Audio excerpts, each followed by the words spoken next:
Yeah, who has the most goals on the team? Jake, right? Brendan Gauntz. With how many? Like 12? 16. Okay. Sorry, this team doesn't know how to score except in the first period against Toronto. Mine doesn't know how to score either. It's totally fine. That's not true. I saw them put up 8 on the wall. You mean when they won 8-0? Yes. To start 2022, their first game back. That was so beautiful. To end the streak. Oh God. I broke down every single goal. I wrote an article about it. I still don't know how that happened. I could pull up the article and tell you. Just totally read through it. I will never, ever forget that. No one will. I loved when I was listening to the Farmstead Boys and they brought that up and said that I'll never let anybody forget it. I'm like, nope. No, I won't. You shouldn't. It was... it was wonderful.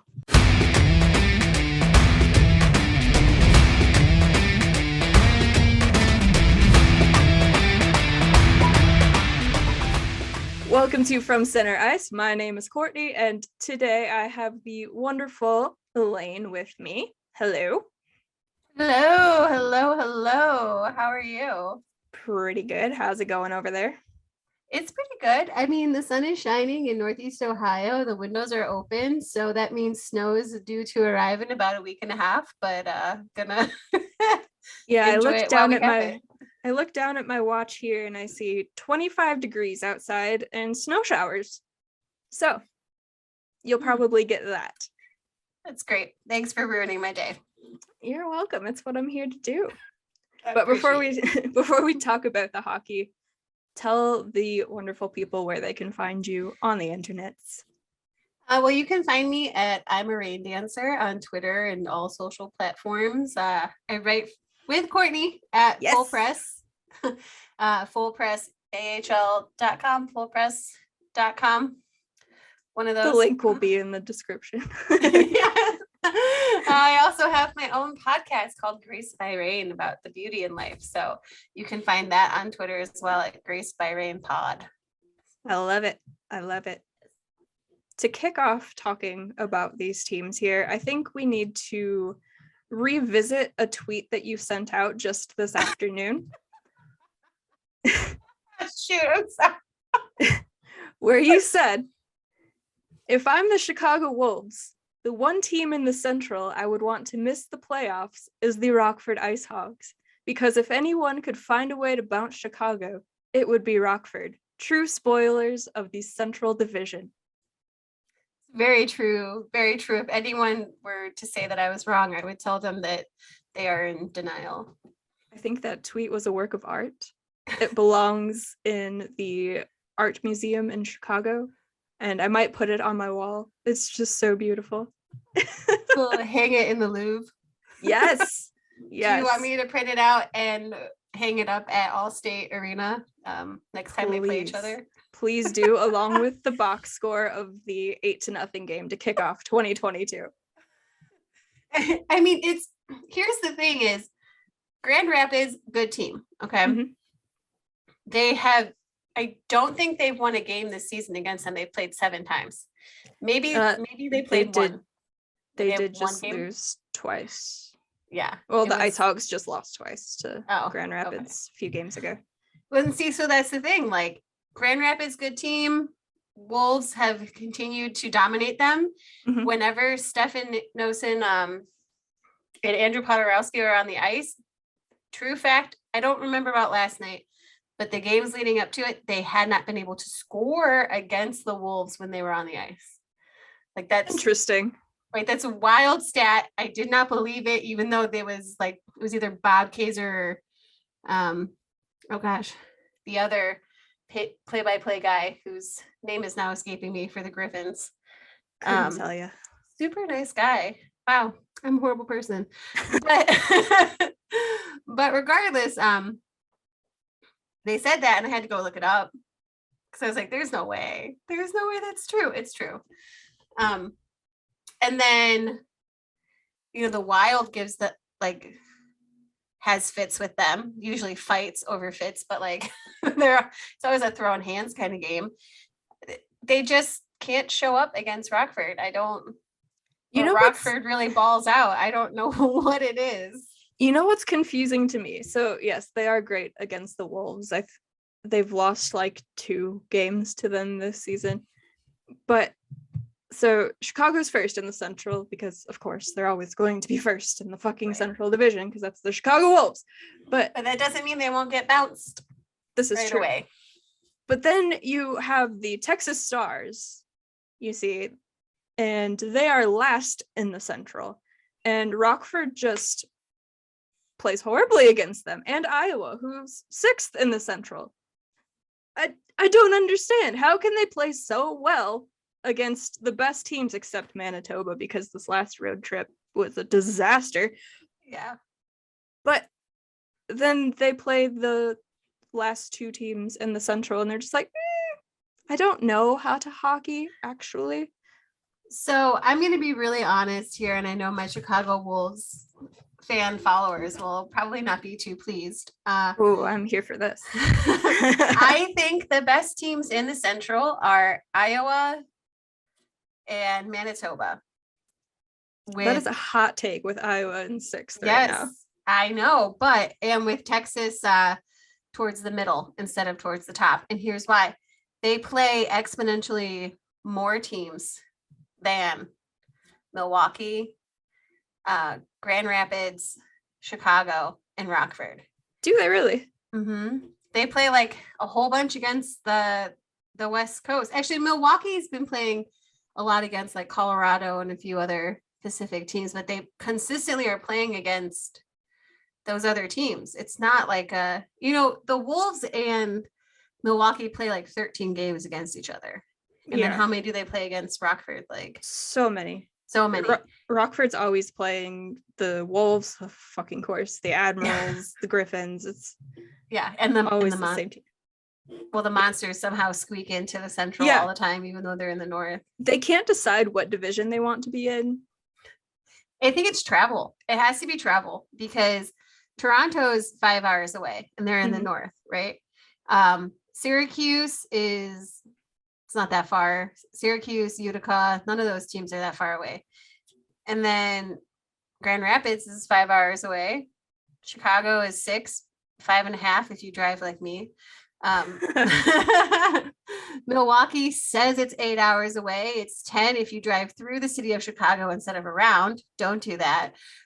Don't do that. Right. So Cleveland's in the perfect spot to play every part of the North and North Central and the Atlantic. The Atlantic, yeah. I feel like how many divisions? There's 4. I have the standings pulled up right now. That's the only way I can tell you this. It's so confused by the AHL like divisions and stuff because they just realigned it. Yeah. And it drives me nuts that there is no reason why the Pacific should have 9 teams in it. 9 teams. And 7 teams that make it. Like, I'm not okay with that. That's into the playoffs? Yeah, I think it's 7 teams. What? It could be 6. Even then, that's still too many. How many is it for the Central? Do you know off the top of your head?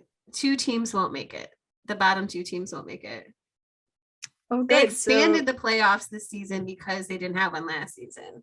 I see. So the Icehogs just have to not totally bottom out like they're currently doing.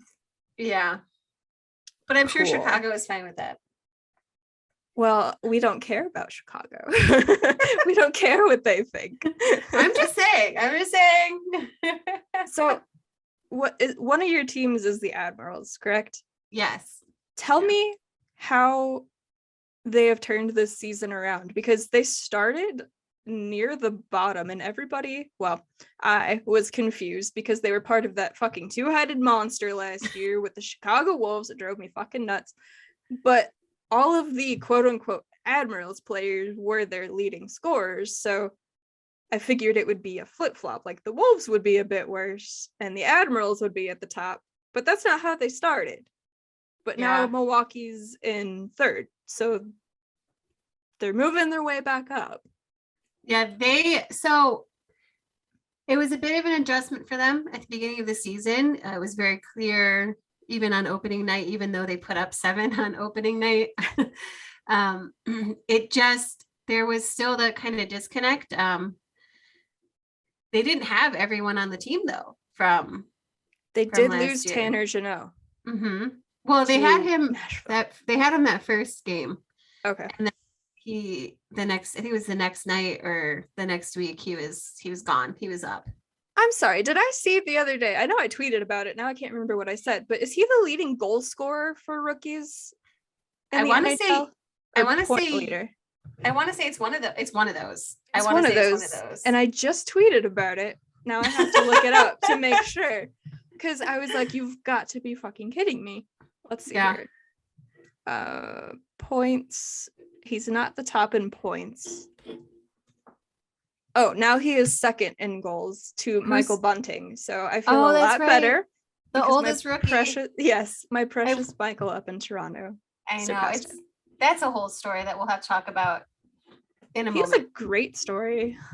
He is a great story. Yeah. But so back to the Admirals, and then I want to touch on Michael Bunting because he's a gem. But their power play was bad. It was really bad. I mean, Coach Carl Taylor said the second weekend of the season, he was like, our power play sucked. He straight up said it. It was bad. It was awful. Like I had never seen such a bad power play, and I frequently watch the Columbus Blue Jackets. So like to say to put that into perspective, and then plus you have to think like Carl Taylor wasn't their full-on coach last year. He had input still with Coach Warsofsky, with Ryan Warsofsky. He had that input still, but it wasn't technically like his team. So he finally has full on with his team. And one of the first teams he's constantly playing is the Wolves. And so it makes it a little bit harder to climb up from that, especially when the Wolves kept a lot of their same pieces. And by same pieces, I mean, like they have their coach. They didn't have to get used to a new coach. They had their facility. They had everything that they didn't have to get used to. People forget, you take a season off, and going back and playing in your own barn after a season of not playing and then having your fans there, that's wild. Like that's a huge difference. Right. That's a whole mental adjustment too. Like it's just a lot to deal with. And then their power play started to get a little bit better. You know, the Coles on the team, Cole Schneider, Cole Smith, they really started to push it up. And then, you know, Nashville sent down Rocco Grimaldi, and that was it. That'll do it. He was like their piece, their bright, shiny piece that they needed. Apparently, because now I look at the special teams stats, and Milwaukee has the number 1 power play in the Central. Yeah. And that's not just because of Grimaldi, though. Like Mark Delgaizo, so great at helping draw up a play. He's sneaky good. There's just so many players on that team that they just needed to find it. They needed to work with the lines that they had, the teammates that they had, and really, really like get that going. And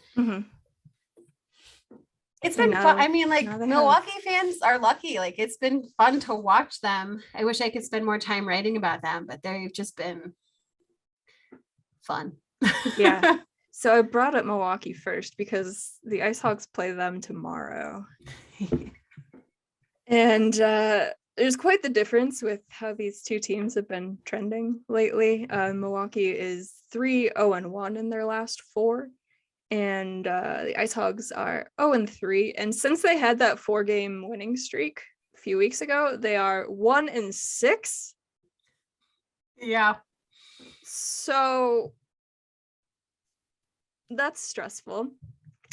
This team can't score goals, or they can score 7 goals against Texas in one game. and then they can't score for the rest of the time. So they have to get through Milwaukee first. But then they have a 2-game series against your Cleveland Monsters. It's going to be an interesting thing. It is. The last time these two teams played was in January, mid-January, the 14th and the 15th, and they split the series. The Icehogs won the first game 5-2. Cleveland won 5-4 the next night. And they don't see each other as much this season because, as we just said, the AHL realigned. Cleveland's back in the North instead of in the Central, and the Icehogs typically only play Central Division teams for whatever reason. Yeah, it's and even when they played each other in those games, both of them didn't play particularly well. Yeah. They didn't play bad, but it was nothing to write home about. In fact, I didn't actually write about those games because I had to make a decision between what I was writing about, and I was like, yeah, my time cannot be spent on this. Maybe not those 2 games. Yeah, Yeah. I don't remember even watching those 2 games, so I had to look it up when they last played each other. I was like, I don't remember this. Yeah, it wasn't a good. They both made it hard on each other to even come away with a win. Was it just 2 bad teams going up against each other? It was like 2 average teams. Okay. So it wasn't anything, you know how when it's really bad, it's at least entertaining, you know? This is true. Yeah. It wasn't that. I see. It was, yeah, but it wasn't like, it wasn't where I would get bored, where they weren't just like running down the ice after each other. That's when hockey gets really boring, when it's just a constant clear and rush. It wasn't that. I can't do clear and rush hockey. It was just like, here's the hockey game. Yeah. And that's what it was. The moment I see a team doing that, I just turn it off and I come back to it later because I'm like, I cover 4 teams. We'll come back to you later because this is ridiculous. Like, it does not need to be clear and chase all game because I can't write an article that says clear and chase. I'm going to need to take a little bit more time to it just really says that over and over again, like you've lost your mind. Well, there was one game where I had to do that last season. It was just clear and chase, and I was like, so the first period was just clearing and chasing. That was it. It's so frustrating. Like, skate the puck into the zone maybe once in a while. And sometimes you can't do that. I totally get that. True. When you're covering one team only, you know, then you kind of just have to grin and bear it and break down what the plays you can while you're seeing them. But if you're covering 4 teams and all 4 teams are playing at the same time and the team decides, one of them decides they're just going to dump and chase the entire freaking game, I'm going to shut it off and I'm going to go watch the other game, break it down a little bit better, and then come back and decide where I can pull something out to write about. Yeah. So looking at Cleveland here, they are last in the North Division. Yeah. Through 52 games, they've got a record of 20, 22, 6, and 4. Yeah. Not a whole lot different from Rockford's record, really. They've just played less games. The Icehogs have only played 48. They're 22, 3, and 1. Not great. Now they're in 5th. They were in 4th for the longest time, and then, 1 and 6 isn't going to hold that spot for you, and Grand Rapids hopped above them. Yeah. What's gone wrong with the Monsters this year? Why aren't they playing great? Or why are they last in the North? Maybe they are playing great. Well, they're not playing great, but I hate saying that the numbers are not indicative to how they're playing. Sometimes they're not. But when you have Mark Letestu and coach, and assistant coach Trent Vogelhuber also saying that the numbers are not indicative, those are 2 very honest men. They don't mince their words. Sometimes, they try not to, maybe insult when they are talking about how bad their team is playing. Yeah. But they won't lie, essentially. They won't try to make it sound better. So when I think that those numbers aren't indicative and they think that those numbers are indicative, I feel a little bit better saying that. It's a little bit of validation there. Right. And the thing is this season, they lost. They don't have Nathan Gerby. He's out with an injury. They lost Zach Dalby.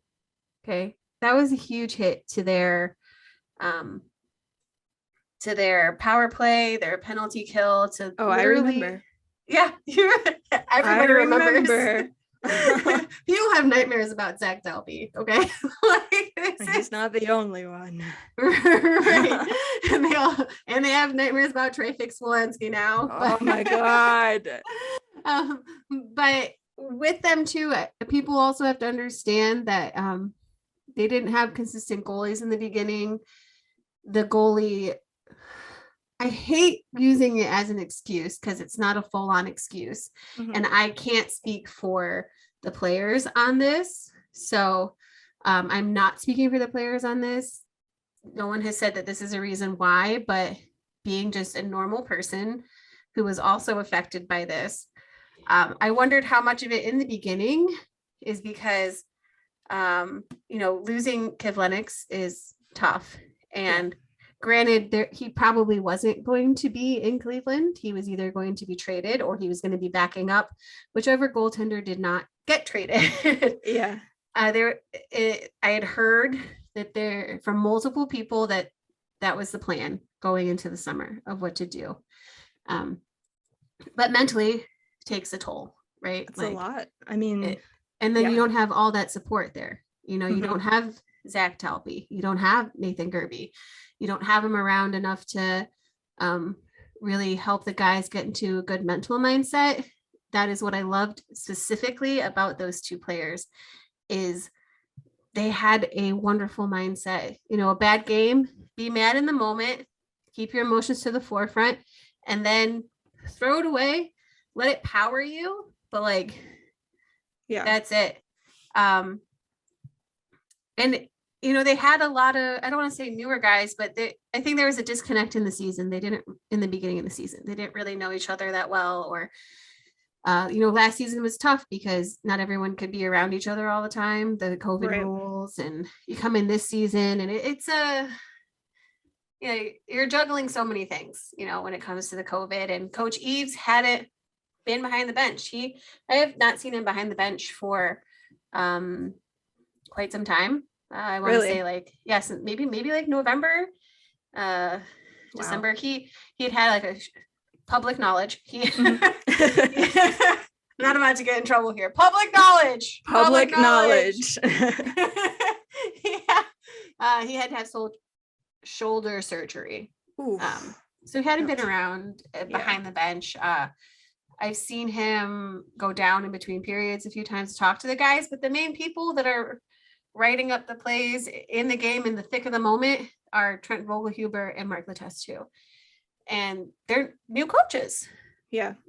This, Trent's been around for a while as an assistant coach, but to be put in a role that forces you to make more permanent style, what you say, that's what it is. Yeah. They're new to that, and they do a good job. It's just it's an adjustment. It's an adjustment. Exactly. Along with all of these other things that added up as either minor or major adjustments to the roster. Right. And another thing too is they just they got inside their heads so much. They play so well on the road. It's a different team. It was like that when John Madden was there. It's like that now. It just hasn't changed.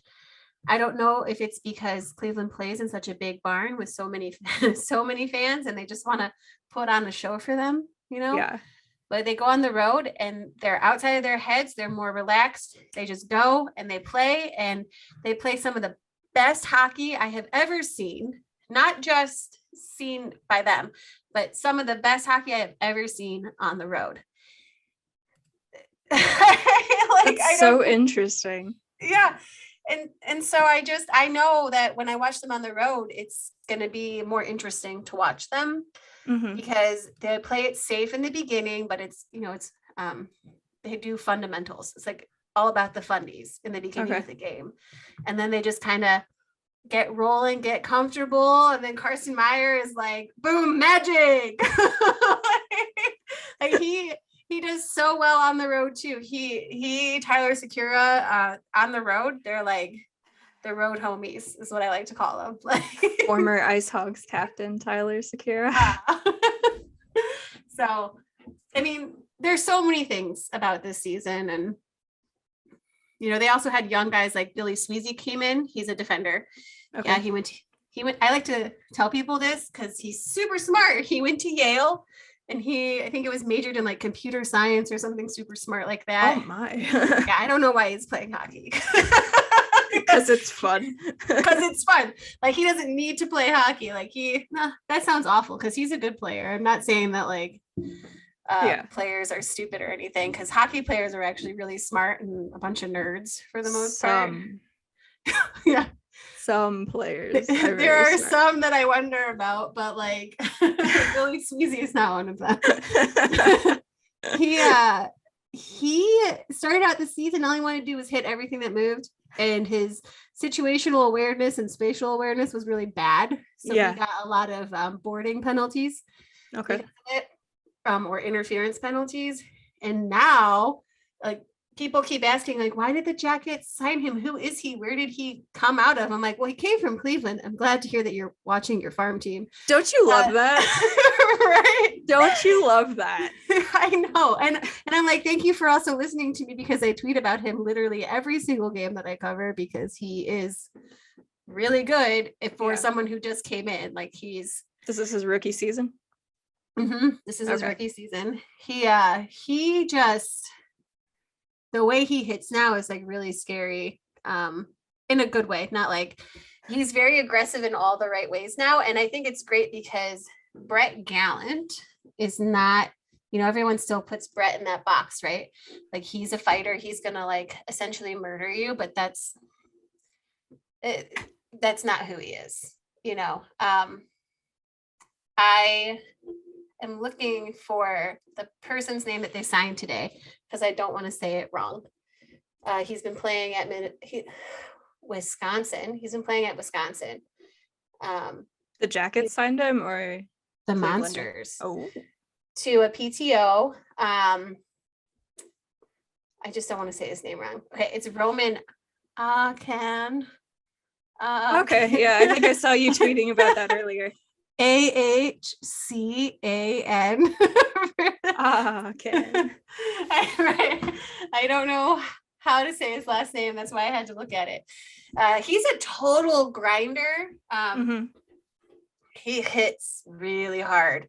He's a forward, and I'm just sitting there thinking, what's it going to be like when Billy Sweezy, the defender, and Roman Akan, when they are on the ice together, and say like Brett Gallant's on the ice with them. Like I can't imagine it. It's going to be really terrifying.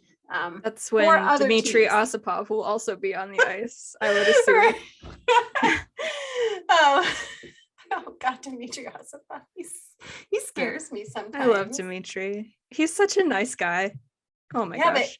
But he's so nice. Like he has like a switch, I feel like, where he can turn off a nice guy. Probably on the ice. If you talk to him off the ice, he's super nice. He'll just sit there and have a full conversation with you. He said he liked playing in Rockford more than with the Wolves. So love him. Love the guy.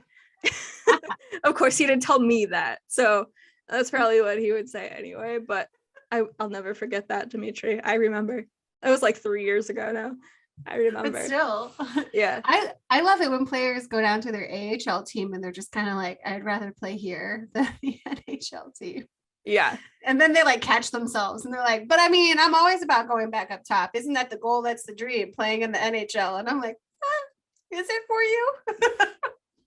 Probably not for some guys, Yeah. It's a different vibe. Yeah.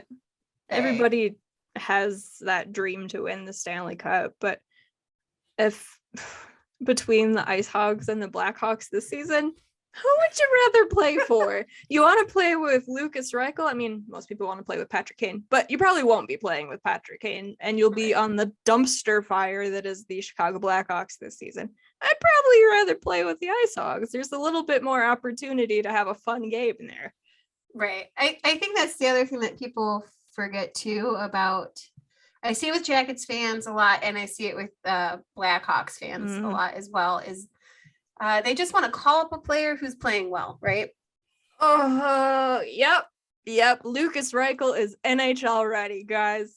NHL ready. He can't score a damn point in the NHL, but he's NHL ready, even though he's a point producer. And if he's not doing that, he's not playing well. So, right. How NHL ready is he really? And I've said from the beginning of the season, kid's gonna be real good. It's not ready yet, and that's okay. That's right. Okay. They don't have to. Don't want to hear that. Jump in. Yeah, not everybody is going to be Connor McDavid, where you jump in and set the NHL on fire. People have to develop. Yeah, that's why it's a developmental league. Like, shocker.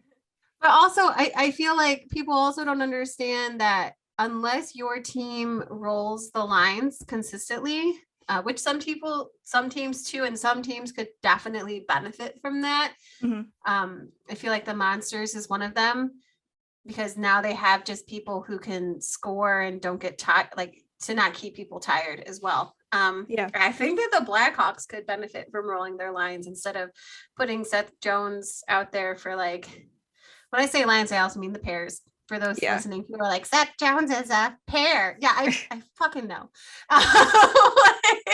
He looks like he wants to be a forward more than a defenseman sometimes, but I'll just leave it at that.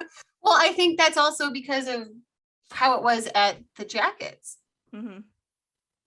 They want you to play both sides of the puck, but like if you're a defender, they want you to be more of a forward, and if you're a forward, they want you to. That's a very basic saying of what they actually do. It's not, of course, as basic as that, but but you can't take someone from the fourth line, okay, and say we're going to put them on the third line up here in Chicago.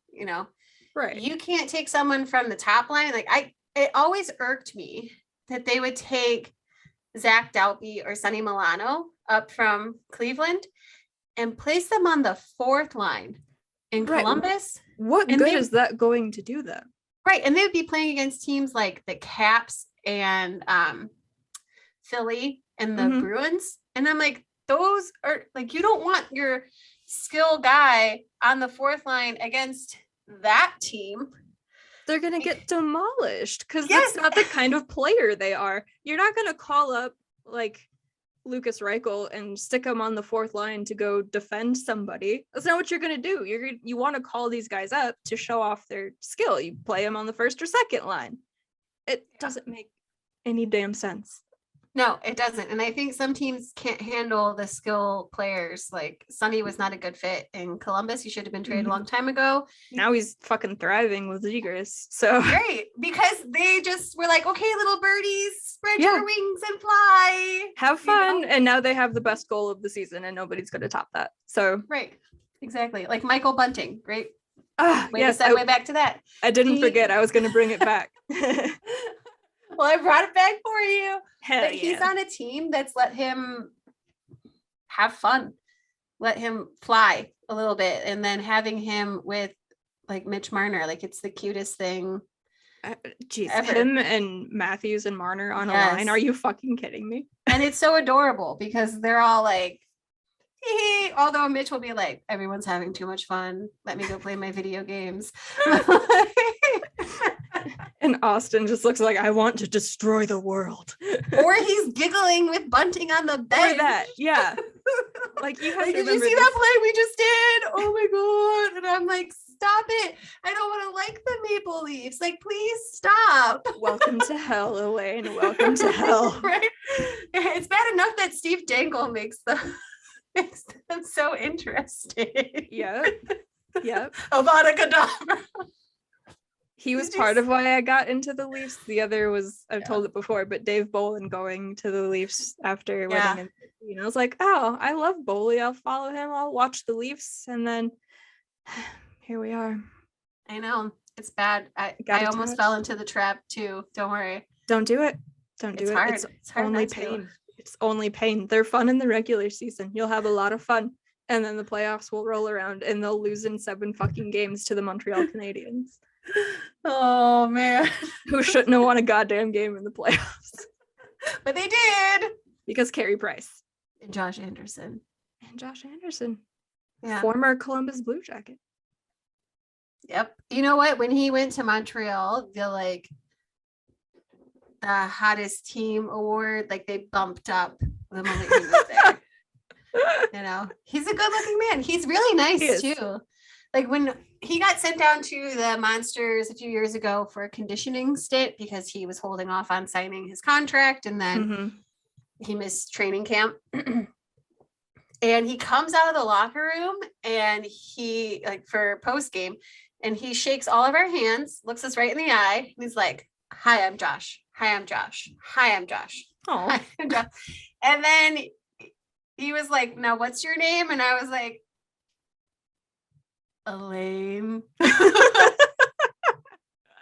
I don't even know if he remembers our names or not, but he made us feel like, yeah, I've never had, like, I am here in the moment with you. Yeah, it was very, I mean, I was blown away. I don't expect players to ever remember who I am or whatnot, but like, and players are typically really wonderful about being interviewed and stuff, but he was sent down. He didn't have to talk to us really. Yeah. And he was just like, okay. And it was so chill and so nice. And then I was like, how are you also more attractive in person? Like, pictures don't do him justice. And I'm like, I feel inadequate as a human. Can you please tone it down just a little bit? Like, rough up your face a little. Right. Go get in a fight or something. Right. Can you tell your genetics to please knock it off for like 2 seconds? Your genetics need to calm the fuck down. Right. I mean, his whole family is beautiful. Like, really? I see pictures and I'm like, what the heck? You know, some families are just blessed. I know. Like, what the I don't get it. Stupid hockey players and their beautiful families. Have there been a lot of call-ups to the Blue Jackets this season? Yes and no. Like, yes, because of the taxi squad. Thank God that is gone. I thought we were saved from it when we didn't have it to start the season, and then it was like, you know what? Omicron. Taxi squad is back. It did release Brandon Peary. He's no longer stuck on the taxi squad. Now he's officially retired or something. I don't know. That is the weird thing. Okay, so we're talking about the Hogs. This is like perfect. Brandon Peary, like, I wish he had stayed. Me too. I mean, with the Icehogs, like, from what I heard, is he was basically retired. Right. But he wanted to try to make Team Canada for the Olympics, so he came back, and I mean, they probably should have taken him in hindsight. And then they should have taken a lot of they, like the Team USA women, should have done things a lot differently. Yes. I think you could probably say that for both teams, even though Canada was a fucking monster and I'm still mad about it. But yeah, women's hockey needs to figure some stuff out. They do. That's another day for debauchery on ice when we get this. Absolutely. But yeah, it was really upsetting that Brandon Peary wasn't on the team this year. He still hangs out in Rockford. I guess people see him and chat with him, and that's how they knew he was retired, but wanted to try to make Canada. So he came back, scored a fucking hat trick, and then was like, peace. Yeah. I wish he would have stayed until the end of the season, or at least a little bit later, just to, this is selfish, but just to give that Icehogs that like extra oomph, because there is something about him as a person. I don't know if it so much his playing, but it's very clear that his personality provides so much. Yeah. So much to the Icehogs or whatever team he's on. Because even when he was with the Wolves, like, it just was a breath of fresh air for them. I remember that. I remember.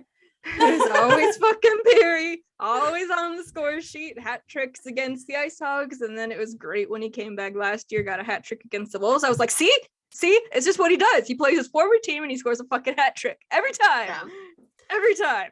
He just lives his best life on the ice, and I wonder if that's what it is. Such a confusing player. It's like the mystery of Brandon Peary. Why doesn't What is Brandon Peary? I don't understand. Yeah. I don't understand how his career took the turns that it did. He should have. Here's the thing about the AHL and the NHL, and people will hate me when I say this. Get rid of the long fucking contracts in the NHL. Okay, get rid of the 5, 6, 7 years. Please, that would do me a lot of good right now. Yeah, after what we experienced this summer. Right. Let players put more incentives into their contracts. Mm-hmm. You know, you're going to make this much money if you score this many goals. Like, you can tell the players that have some sort of incentives, and they had to fight for them in their contracts. It's not something that normally happens from what I've heard. I don't like the bonuses. Yeah. You can tell on how they play. You know, you don't need to make $10 million a year for 7 fucking years. $9.5 million for 8 years. I wasn't trying to call anyone out, okay? It just hurts. I was rounding up. But you could take the Tom Brady route, and yes, I'm bringing football into this. I don't care. You could take the Tom Brady route, take a pay cut every single year, keep your team together. LeBron James, are you hearing me? Keep your team together by taking a pay cut. I'm still a bitter fan of the Cavs and LeBron, but couldn't tell. Put incentives in. Tom Brady didn't make $2 million. Like, he's too good, but yeah, nobody in the NHL can make Tom Brady money. But make $2 million a year, keep your good team intact. You won't have to worry about cap space, and then you have incentives to help drive you. Like, if you get this many goals, you get this much. If you have this many assists, I think I think having games played shouldn't be in there for many reasons. I like the Iron Man streak, but I also don't like it. Like, I don't know how that doesn't wreak havoc on them mentally. Like, I would be so afraid of getting hurt every game. Yeah. Oh, but it does. Think about that. Phil Kessel should have been with his. Fair. With the baby and his. I don't know if he's married don't tell me if he's married. But God love him. But he goes and he plays one shift and he pieces out and goes to watch the birth of his child. Yeah. I'm sorry, bro. Iron Man streak's not that important. It is, but it isn't, because it's cool. Yay. That's actually kind of cool. But at the same time, in the grand scheme of things in life, like, you're either going to get hurt, you're going to play through an injury you shouldn't play through. You're going to possibly miss the birth of your child, which I don't think he did. But I don't think he did either. It shouldn't be the first thing in your mind or one of the things in your mind to be like, oh my God, my wife or girlfriend they're having a baby, but I have to keep my Iron Man streak intact. Like, no, stop it. Get out of here. These are hockey players we're talking about. It goes back to them not all being super smart. I'm not going to lie. Like, if there was a streak that then they put emphasis on it, I too would do the same thing. Oh, me too. I'm too competitive. I'd be like, no, I'm not ruining this. I'm going to keep it going. I think maybe if Keith Yandel wasn't also still playing, maybe that'd be different. He'd be like, it doesn't matter anymore. But I was just reading about this in the hockey news, actually, so it's funny it came back around to this. But if you include games in the regular season and the playoffs, Phil has the record. If you only count the regular season, which the NHL just does for records for whatever reason, I'll never understand that. Yeah, I don't. Then it's Keith Yandel, obviously. But he was scratched in a playoff game. So technically his streak ended, but it didn't because it wasn't in the regular season. I know.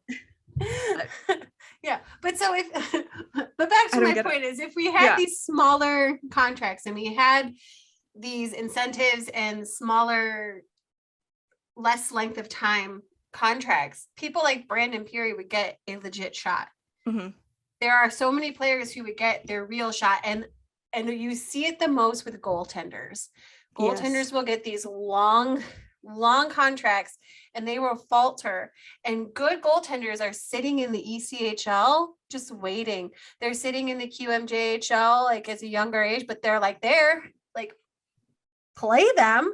I mean, you Right. can't, if you draft them, that whole CHL agreement. Which also needs to be gone, but that'll it does. But the point is if they are good enough and you wanted to take them and give them for like the allotted amount of games the NHL has to be able to send them back down, you could.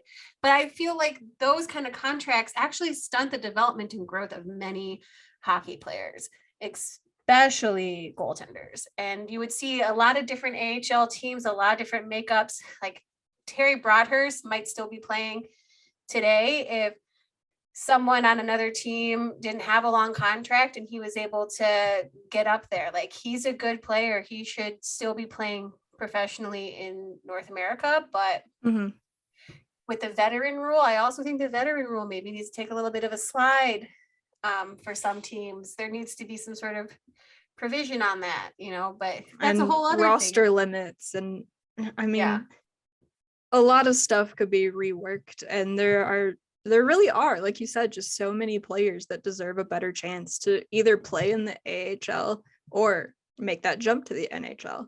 Right. And, GMs have got to stop burying people in the ECHL and using it as punishment, because the ECHL is trying to become more legit, with the exception of the team that signed Sean Avery. For like 2 days. Well, because then he realized and they realized that Sean Avery put it out there. Like, these guys are really good. They're fast. They play well. Like, him doing that, I think made people realize maybe the ECHL is actually more legit than we give them credit for. Just like people thinking that only NCAA hockey players are good, but ACHA players are phenomenal too. It's just they go to places where they go to school. Right. And they might not have an NCAA team.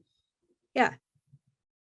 It doesn't work out for everybody. Not everybody gets into every school. That's right. Which actually kind of brings us back to the Monsters. That's why I like Chris Clark, because he gets kids from like University of Nebraska, Omaha, and from like Iowa, and just schools that you don't even think have like a presence in hockey.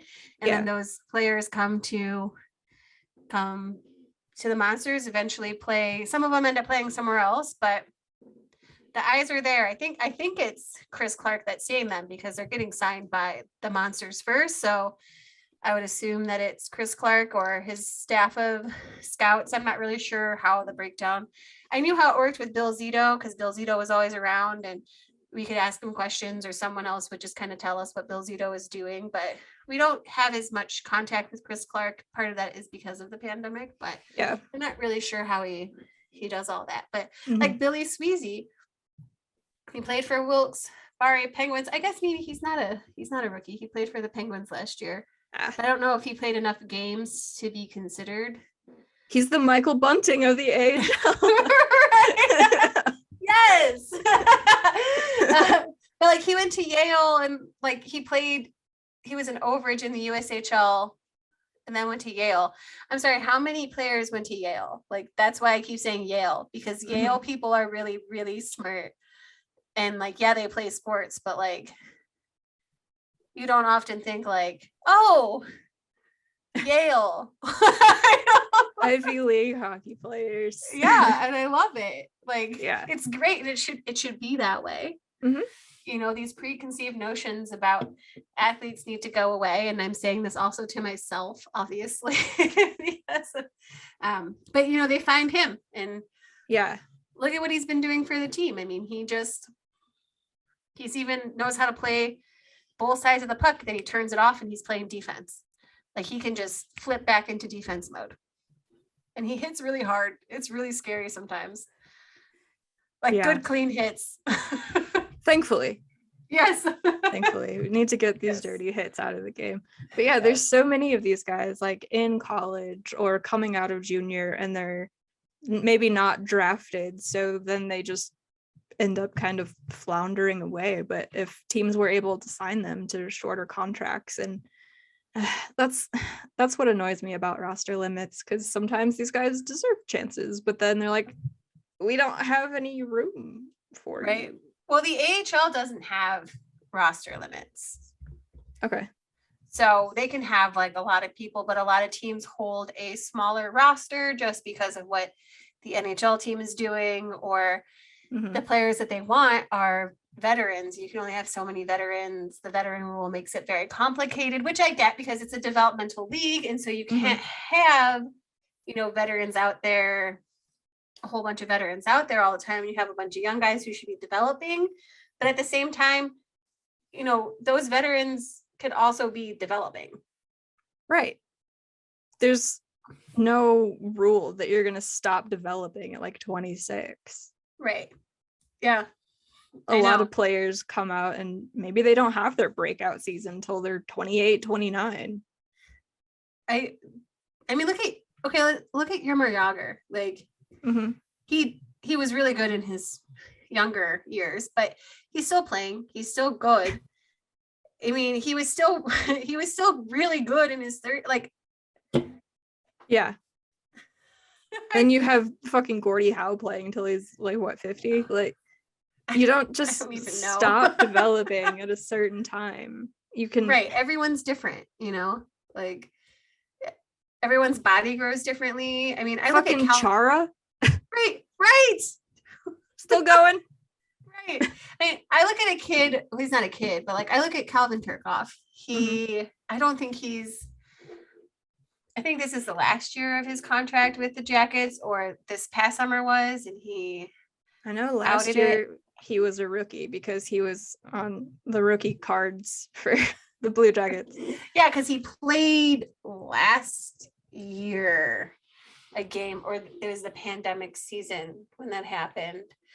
But sorry, I'm looking to see if he's still under contract. So he went back to Switzerland. Oh, did he? Yeah, to play. And part of it is like he was so small. He was small here. Like when I say small, like when he first got here, he had muscle, but he was like teeny, like he was tiny.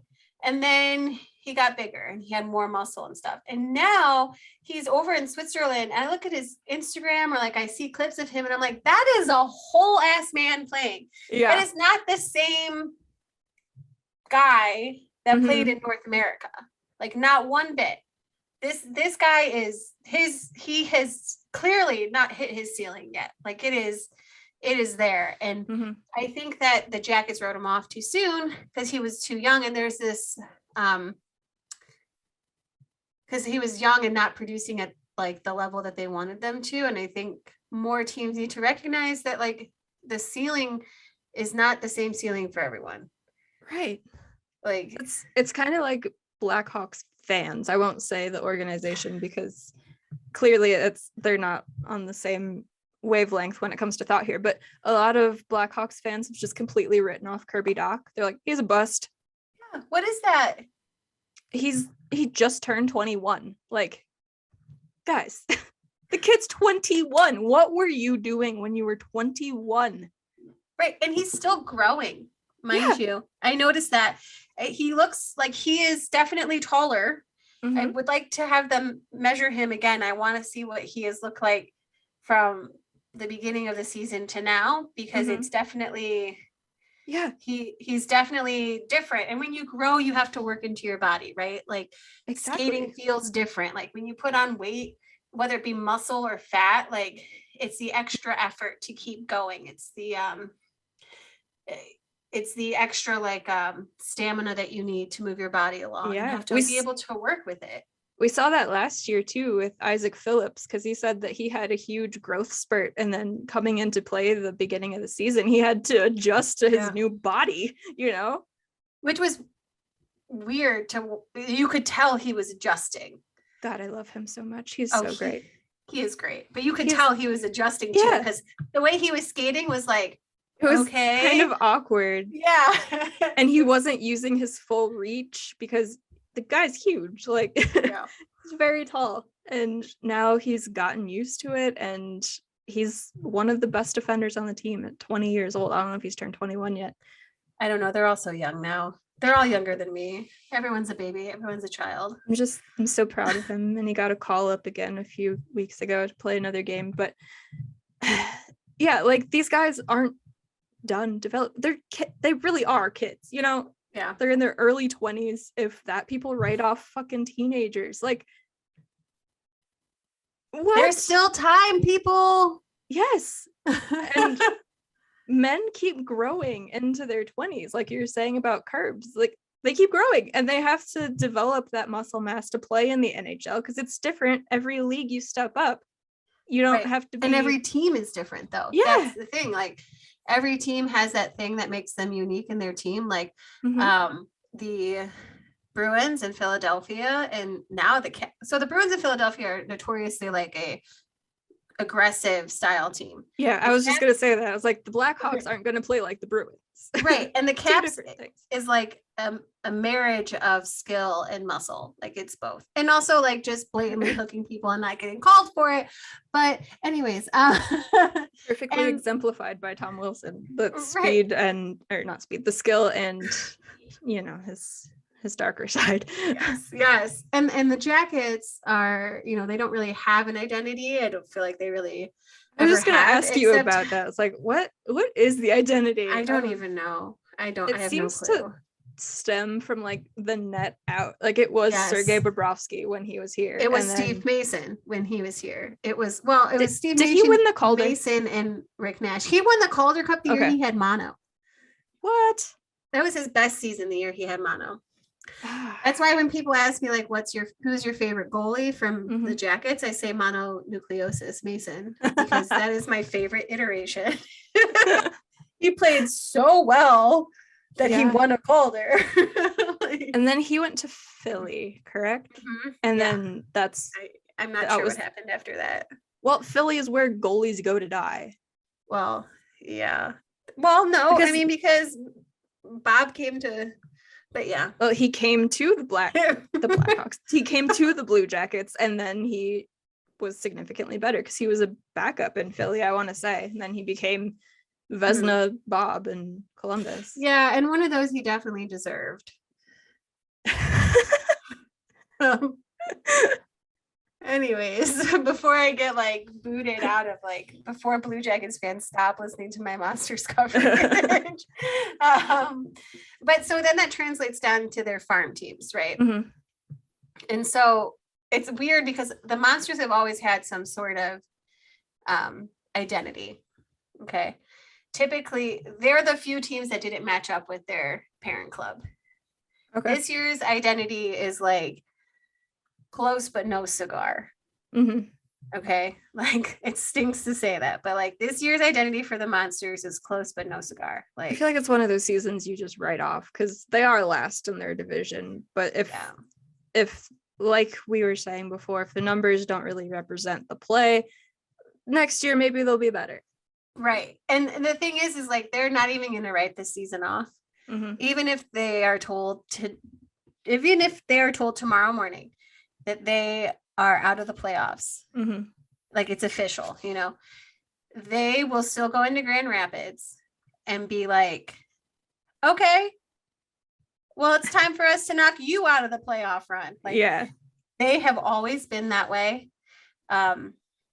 My whole the whole entire time that they have been in existence, since like 2007. Yes.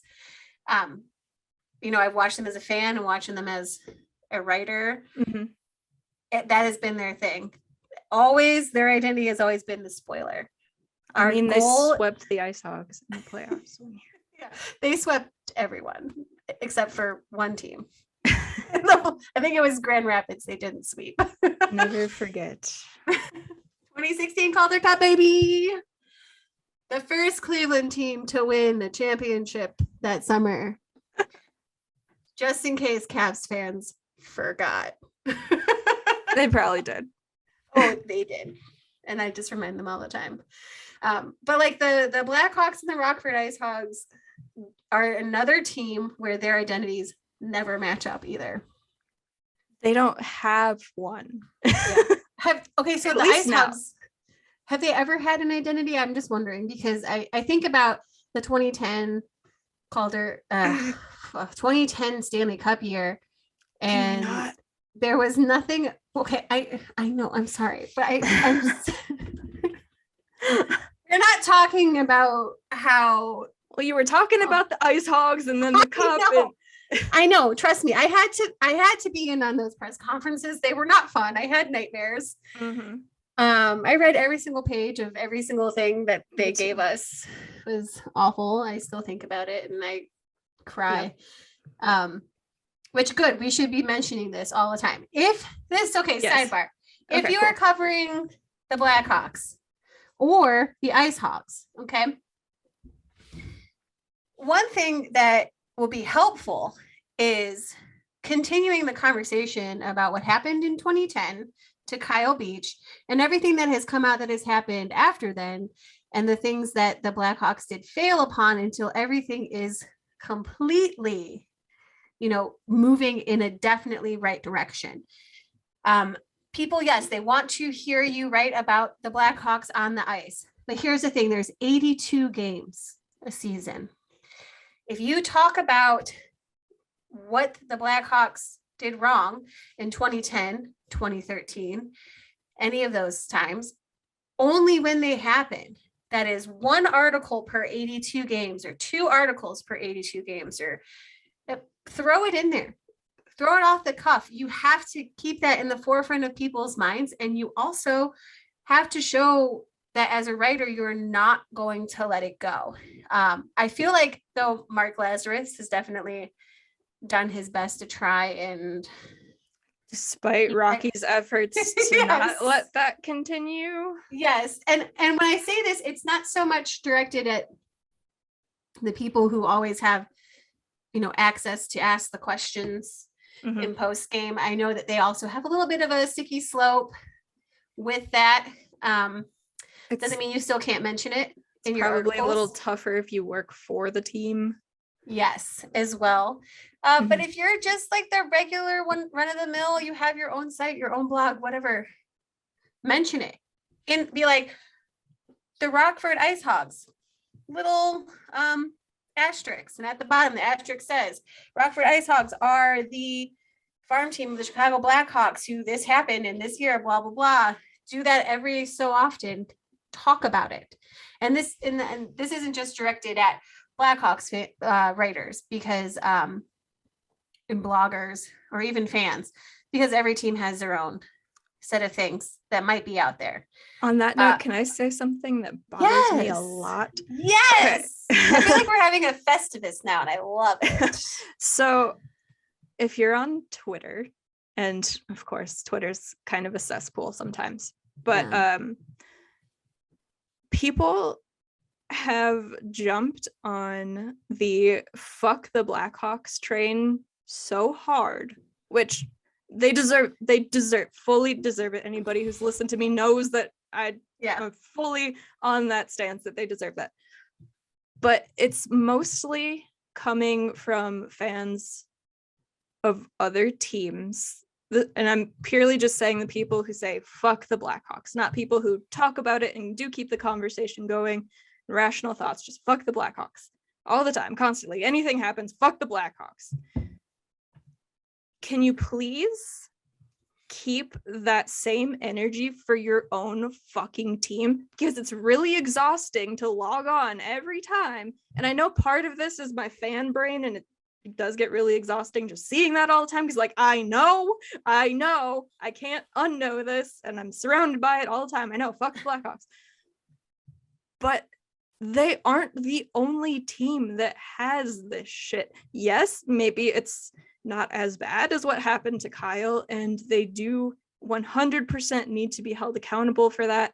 And Stan Bowman lost his job. More people should probably lose their jobs, but keep that energy for your own team, because when this shit happens for your teams, you forget quickly. You forget very quickly, and you move on. You're like, I just want to see what's happening on the ice. And then when they talk about Blackhawks fans, they're like, why aren't they talking about this anymore? Well, why the fuck aren't you talking about the shit that your team does? Just keep that same energy. if people want to say fuck the Blackhawks, go ahead, but also fuck your team too, because I'm sure they have shit, especially for the teams that we know about. How soon did people forget about Tony fucking DeAngelo in Carolina? Nobody talks about it. They're just like, oh my God, he puts up so many points on the power play. How about that? Tony DeAngelo's a great signing for Carolina. Really? It's the pick and choose. It's the pick and choose thing. How quickly did people forget about Logan Mailloux in Montreal? Yeah. How many people are saying fuck the Montreal Canadiens every time they get mentioned? It drives me fucking insane. And I mean, to fully be fair, understand, again, that's part of my fan brain. I get that. Right. But hold that same whatever for your own teams and for everybody who does shit wrong. And yes, a lot of these things are not on the same level as what happened to Kyle. But they could become on that same level if you don't clean it up. Exactly. And there could be shit that's on that same level or worse. Like with the Penguins. Oh gosh, don't even get me. I can't. Where's the fuck the Pittsburgh Penguins? I mean, the Columbus Blue Jackets fans say that. Well, yeah. And I'll say this. This is where I'll come in and like the Jackets are really good, at least in recent history. I don't know much before, like 2012 about how their front office works, but they definitely clean stuff up right away. They make things happen. If something bad is happening anywhere within like any part of their organization, not just the players and the coaches, not just GM, but like even like, in the front office areas, ticket reps, social media, anything that seems, unsavory. They have been on it. I don't know the full scope of everything that happens in that organization. It's not my team. And I don't have the access because boy, NHL teams know how to give you no access. I mean, if I asked the Blue Jackets, they would probably likely give me some access, but they definitely clean stuff up. And so whenever I just let Blue Jackets fans go off on other teams, because I'm like, well, there's no skeletons there that I know of, so go for it. Like, right. Yeah. And you know what though, there was a lot of Montreal fans who were saying fuck the Canadians. Of course, just like there's a bunch of Blackhawks fans that and are I was still surprised, upset about it. Yeah, I was surprised. So before I met my homeboy, who is a Montreal fan and lives in Quebec, I did not I always thought that Montreal fans would be like, oh yeah, well, this guy's good, so whatever. And that was not the case when it first happened. Right. It was not the case when it first happened. And then hearing him talk about it and hearing what, like, he sends me what people write about and what fans are saying, I'm like, oh my gosh, like, why do the Montreal Canadiens just not listen to their fans? Because they really want you to hold stuff accountable. They don't. It's wild because you would think that they're a bunch of homers, and they are to a point, but like, I mean, most fans are, they're going to be, but it's almost surprising sometimes the number of rational fans that there are in hockey, because there's very loud majority that are not rational, but the loud minority, I think, is the worst. That's true too. Yeah. That's true but too. Yeah. I don't know. How do we do this, Courtney? We always have. I know. But it sometimes it gets to a point with people who talk about these teams, and it's not even just the Blackhawks. It's just what I'm surrounded by. And of course it's recency bias, and they've had the worst thing happen recently. But it gets to a point where you can tell that people aren't mentioning it because they actually care anymore. They're mentioning it for clicks or to divert attention to another place. Yeah, they're mentioning it for clicks, or they're using it as a way to get in a dig about the team or the team's fans. Kind of like what's happening with Alex Ovechkin and the Caps. Yes. The amount of people who never write about hockey ever, or barely, they like touch on it, who had think pieces about the Blackhawks and about Ovechkin, and they didn't do their research and they didn't talk to anyone else. It's a bad look. I'm not gonna go in, like, I might hop into the end of like the PHF or PWHPA because I covered them once. I keep an eye on it. I might do that with professional softball because I worked in professional softball. I might hop in there. I'm not going to write an article though about the Browns, the Cavs, the Guardians. I'm not just going to hop in and do that and take away from anyone else's who's covering it.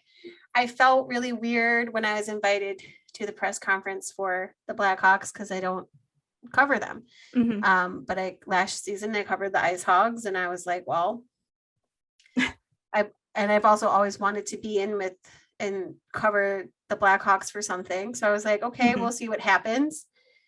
And then I kept touching base on it, and I had to stop because it was just too mentally, I wasn't ready for it because I didn't put my opinion into any of those articles.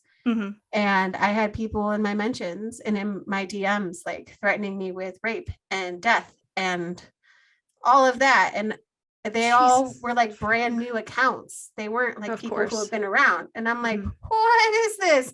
So I took a step back and I let people like Rick Westhead and everyone else who had been covering it for a while take over. And this is another reason why you shouldn't insert yourself into some place where you might necessarily haven't been around, because you're not going to know what to expect when people come for you. You know, you have to be prepared for that. And if you want to write an article about Alexander Ovechkin and how he's a coward from the main site and not let the NHL site handle that, maybe you should stand down for a second or talk to the NHL site about that. I'm not going to call that place out, but we all know what site did that. After all those people in the NHL site put in tirelessly endless work trying to get well-rounded perspectives on things and try not to create dumpster fires, and they do responsible reporting, and that was not responsible reporting from the main site, and it was someone who didn't typically cover the NHL. So don't be that person is basically what I'm saying, because you will also open yourself up to unnecessary hate. It's like people mentioning another site all the time when they're upset. And then they're like, why does everyone come at me? Well, you know what? Yeah, not everyone that follows that site is like bad, but there's like the small contention. And if you're going to mention them, if you're going to at them, if you're going to talk about them, you need to be prepared to have comebacks or have your mute button, your block hand strong. Like, and yeah, maybe it shouldn't be like that, but that's where we are, and you have to be ready for it. And maybe one day it won't be like that, but it is. I'm not saying like don't talk about it either. Like, of course, I don't want anyone to take that from there, but do it in a, you know, there's also like a way that you talk about things, you know, like people who never covered the Blackhawks coming in and just spewing these dumpster fire takes. No, at that point, when you're the new person on the block, and if you can't ask questions, you take a very neutral standpoint. You should take one anyways. But in this scenario, you take a very neutral, you only put out the facts, the quotes. And this is the time when you put word for word Q&A quotes instead of trying to write a full-on article, so that people cannot twist and turn. There's no mincing of words. This is what was said. This is the fact. Do not yell at me. Thank you very much. Those are just things that everyone wants that big hit. Then they want to be a journalist. And I know some journalist schools teach that, but it's not. I didn't go to journalism school. I wasn't taught that, obviously, because I didn't go to school. Like, I went to school for media, and a lot of what we learned was like being responsible and ethical reporting. And I see a lot of these people online. I'm like, what are you doing? You know? Yeah. Because it's not that at all. And when it came to the Blackhawks and Kyle Beach, I knew just from my own standpoint, I wouldn't be able to write about the facts in an intelligent way. So I was like, okay, we're not going to report. We are going to come at this from purely a fan perspective. And that's all I could do with it, because if I tried to be rational and just report the facts, I probably would have gone insane. Right. Well, and also like as a reporter, there are ways to report things without giving up the identity or leading people to the identity. People putting out, this is how tall the person was, this happened in this year. And then when something happened to someone at Miami University by Brad Aldrich, who saying his name literally makes me ill. I know. They put out what year they were on the team and that they're currently somewhere. I'm obviously not saying the people can find that in 2 seconds. It's so easy. It is irresponsible reporting. 100%. And I know that I've been irresponsible in some things. Usually like when multiple inside sources turn out to be wrong and give me really bad information. And then I say it and then other people know I'm wrong and no one tells me. That's the whole thing. And then I had to find out from Cam Johnson that I was wrong, which is a good thing I interviewed him or else I would have looked like an idiot, which is my fault because I didn't back it up. Right. So I can sit here and I can be mad at all those people, but when it came down to it, I didn't do my due diligence to back that up, to make sure that that was fact for sure before going out there and saying that he was injured when it turned out he wasn't. Okay. And most people just can't admit that. They don't want to say they were wrong or that they didn't do something right. Right. And so when it comes to these things like the Blackhawks and even with Alex Ovechkin, there is responsible reporting. There are facts out there. You can back them up, but do you need to put them out there? Do you need to ask a question that could possibly ruin someone's family members' lives? Okay. Just so you can get fucking clicks. You potentially put people in danger so you can get clicks. But I even think about that from, even from the Blackhawks standpoint. Yeah. Like before Kyle came out as John Doe 1. And I even think about Aldrich's family as well. So we put it out there, that's his name, but we have to separate the rest of his family from it. Now, how many people were like, well, what about the Sharks? Right. Well, his dad works there. And it's a good question that maybe the Sharks people could investigate a little bit. But the likeliness that happened in both places is very rare, but also, yes, correct. What about the Sharks?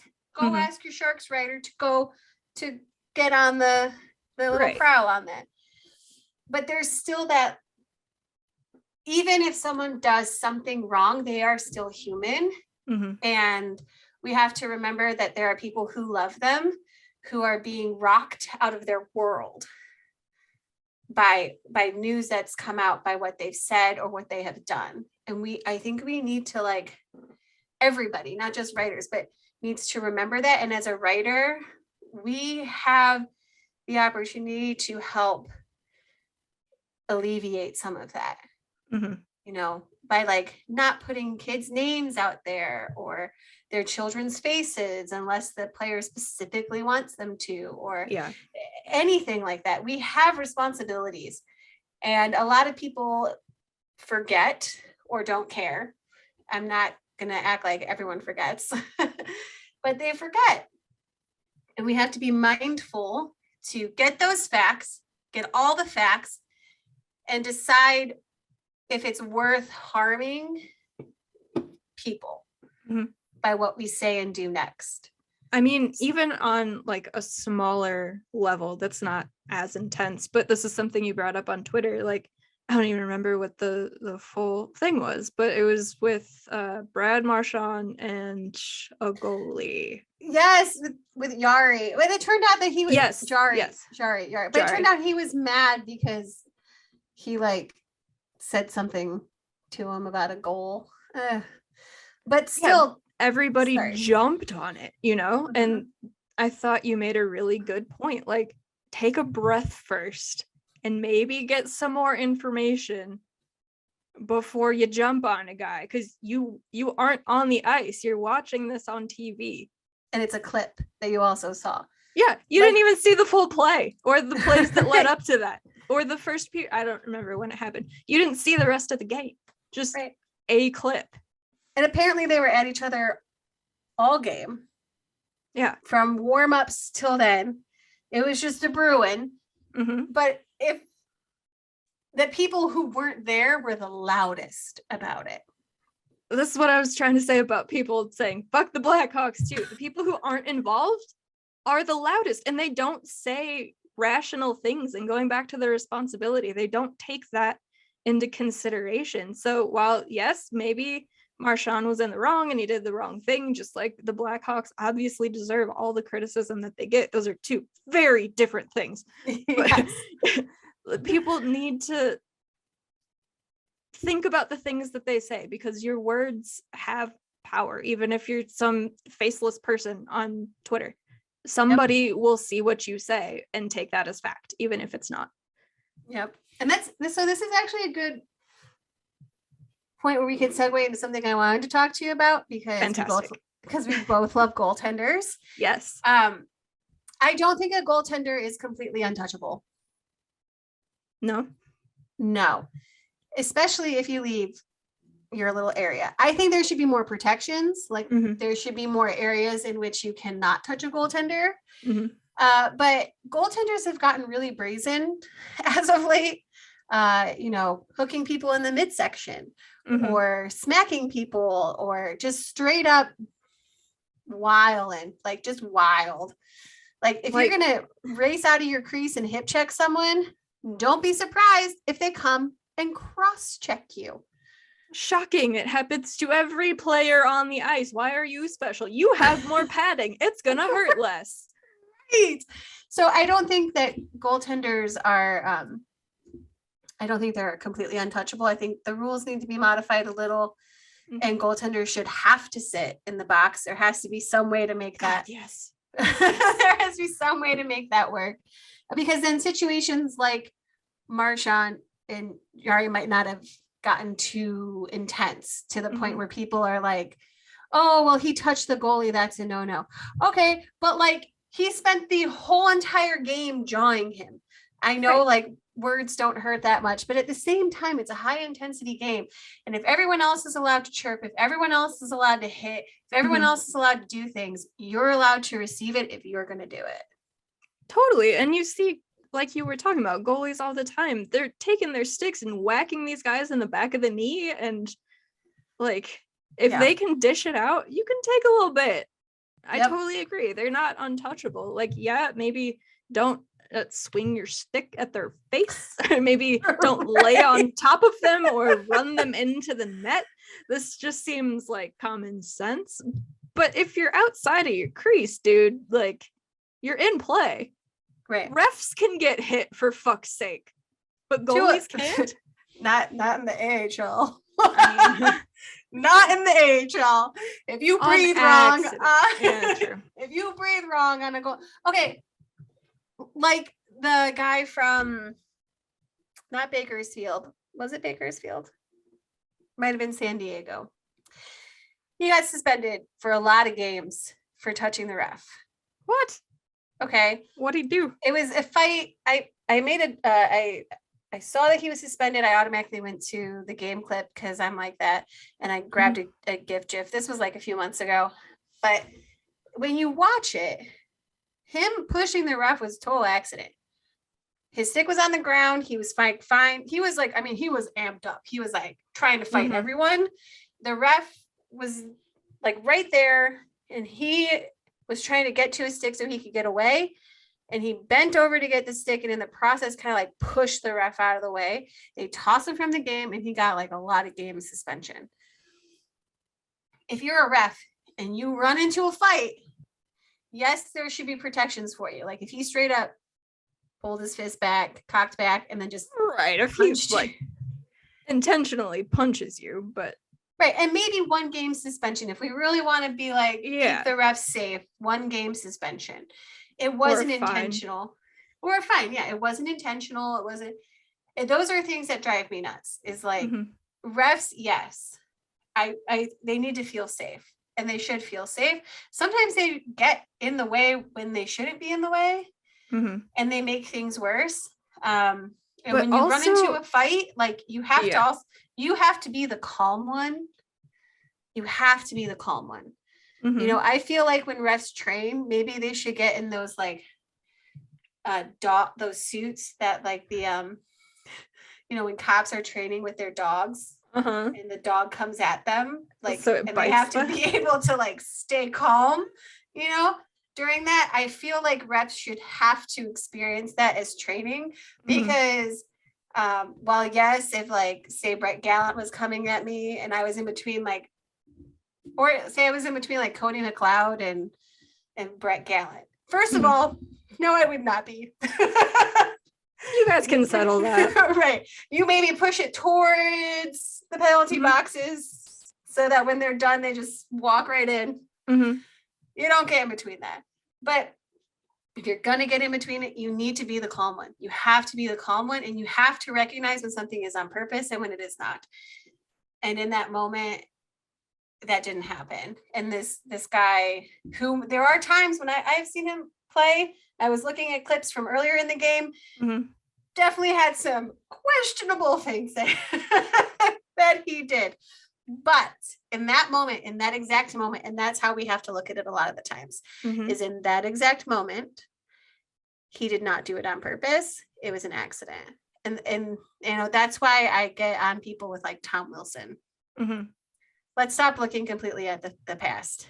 He just totally hit someone the other day. I just saw the tweet on Twitter. I can't remember who it was. And they asked the guy about the hit, and he was like, yeah, it was a fine hit. Oh, I think it was Johnny Gaudreau. He was like, it was a clean hit.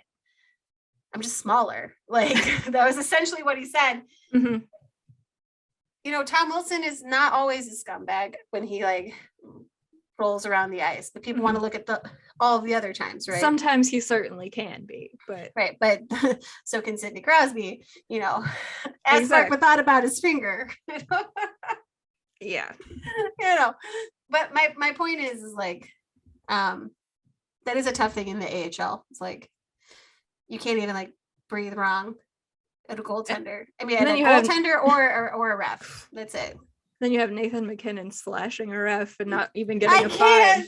I can't even get into that. Hey, no. Not even getting a fine. There's no parity. Nothing at all. I think, well, yes, obviously refs should have protection. They can't just get swung on in the middle of the game. I feel like they also need more pads, please. For the love of God, give the refs some more pads. Every time they get hit, they're in excruciating pain. Like, give them some pads. Give them something. Make them wear a cage, maybe. Oh my God. They wouldn't be able to skate fast. Every play would be offsides reviewed. Okay? It would be hilarious just seeing these big marshmallows out there trying to ref the game. But they also need to be held accountable. They need to be able to meet with the media because the shit it's unhinged. What is goalie interference? What is it? I don't know. I don't fucking know what goalie interference is. It's only if it is I actually had someone on my podcast talk to me about it, Corwin Arson in hockey, who does like those cute drawings of like the PHF, like makes them as cats. And like there was a duck on a Zamboni, which I have on my my computer, like on the back sticker. But from what I took from that conversation, what I remember is only if it involves scoring. But not always, because there's them. Goaltender interference penalty, which doesn't always come off of a goal. That one's called way less often than goals being called back for goalie interference. Listen, I would like to point out that there are 87 rules in the rule book in the NHL. And 87. A lot of them aren't black and white, which is the problem. They're very gray. Everybody hates delay of game. Yeah. 87. That's more than there are games. And that is Sidney Crosby's number. Everything involving Sidney Crosby. I think about that all the time and how Sidney Crosby is often able to find his way into the gray area of 87 rules. If there was just any sort of consistency, people would be less upset about it. But there's not. And the refs aren't held accountable. And I think that's why there's no consistency. Right, just like with this offsides review. The Blue Jackets must have a record. I swear. But didn't they just lose a game in overtime because they had a goal called back? Something like that. It's so many. But if it's a day ending in Y, they're probably going to have an offside goal that gets taken back this season. But I do wonder. I would like to match it up with how many times other teams have an offside review. I feel like we don't hear about it as much. And I also would like people to tell me how many times their team is offside, scores a goal, and nothing happens. Because I mean, the Blue Jackets are not always the best with staying on sides, obviously, but I gotta believe that they're not the only team that has that problem. Right. You know, I hate the offside review. I hate it. How many times is a guy so far offside that they just score a goal immediately and that's what it leads to? Well, I mean, you could ask the Blue Jackets. Probably doesn't happen. Theirs were like barely. Some of those were like barely offsides, but there are so many times this season when people are like, well, that's going to get reviewed. Not because they scored a goal, but because they were like, yeah, that was definitely offsides. And they're like hoping that nobody notices. Yeah. But it's an issue on all teams. Yeah. And if these reviews take 10 fucking minutes, how crucial was them being like a hair offside to them scoring a goal? If you can't even tell if they're offside or not, does it really matter? Right. It should be inconclusive. Yeah. And then it drives me nuts. If it's clearly offside, then that's when it should be called. Sure, whatever. But if you're sitting there and you have to see it from every angle 20 fucking times to see if there's any white between the skate and the blue line, it doesn't matter. Dude, you know what though? I wish. Okay, so this just made me think about this in the AHL. My mind is always thinking about the AHL. It's so bad, like all the time. Mine too. I'm really glad I have a man who actually like finds that endearing, because we'll be talking about like F1 racing. I'll be like, you know what that reminds me of? That one time with the Grand Rapids Griffins. And he's like, really? Like the same thing. There's so much useless hockey knowledge in this brain. I don't remember important stuff. Yeah, but I just can't get back to, I just circle back to the AHL all the time, even at work. My boss is like, what are you thinking about? And I'm like, nah, not work. So I love it when teams show the overhead, the bird's eye view of the goal, and more AHL teams need to do that, because their coverage does not necessarily always come from in-house. There's a lot of people who cover it from home. And even in general, even being in there, you know, how many times I was like, I have no clue how that goal went in. They show the bird's eye view. They try to do this in Cleveland a lot now. And show the bird's eye view. And I'm like, oh, that's pretty. That's really pretty. Like, now I have something really good to write about. And it allows you to analyze the game better when you can show the clip of the goal, how it went in from bird's eye view. I don't want to see the whole game from bird's eye view. No, thank you. But to see where the goalie, for goalie purposes and for how it was scored, it's perfect. It's perfect. And more teams need to do that. And I think even in the NHL, because there's so many Monday morning quarterbacks, I am one of them, or Monday morning video coaches, I guess. I don't know what you would call that for hockey. But it would be great, right? Like to have that extra view. And I don't feel like it would cost more money or more manpower, but I could. They already have the cameras. Right. They already have it there. They use it for goal reviews. So like, also there needs to be more reviews in the AHL for goals.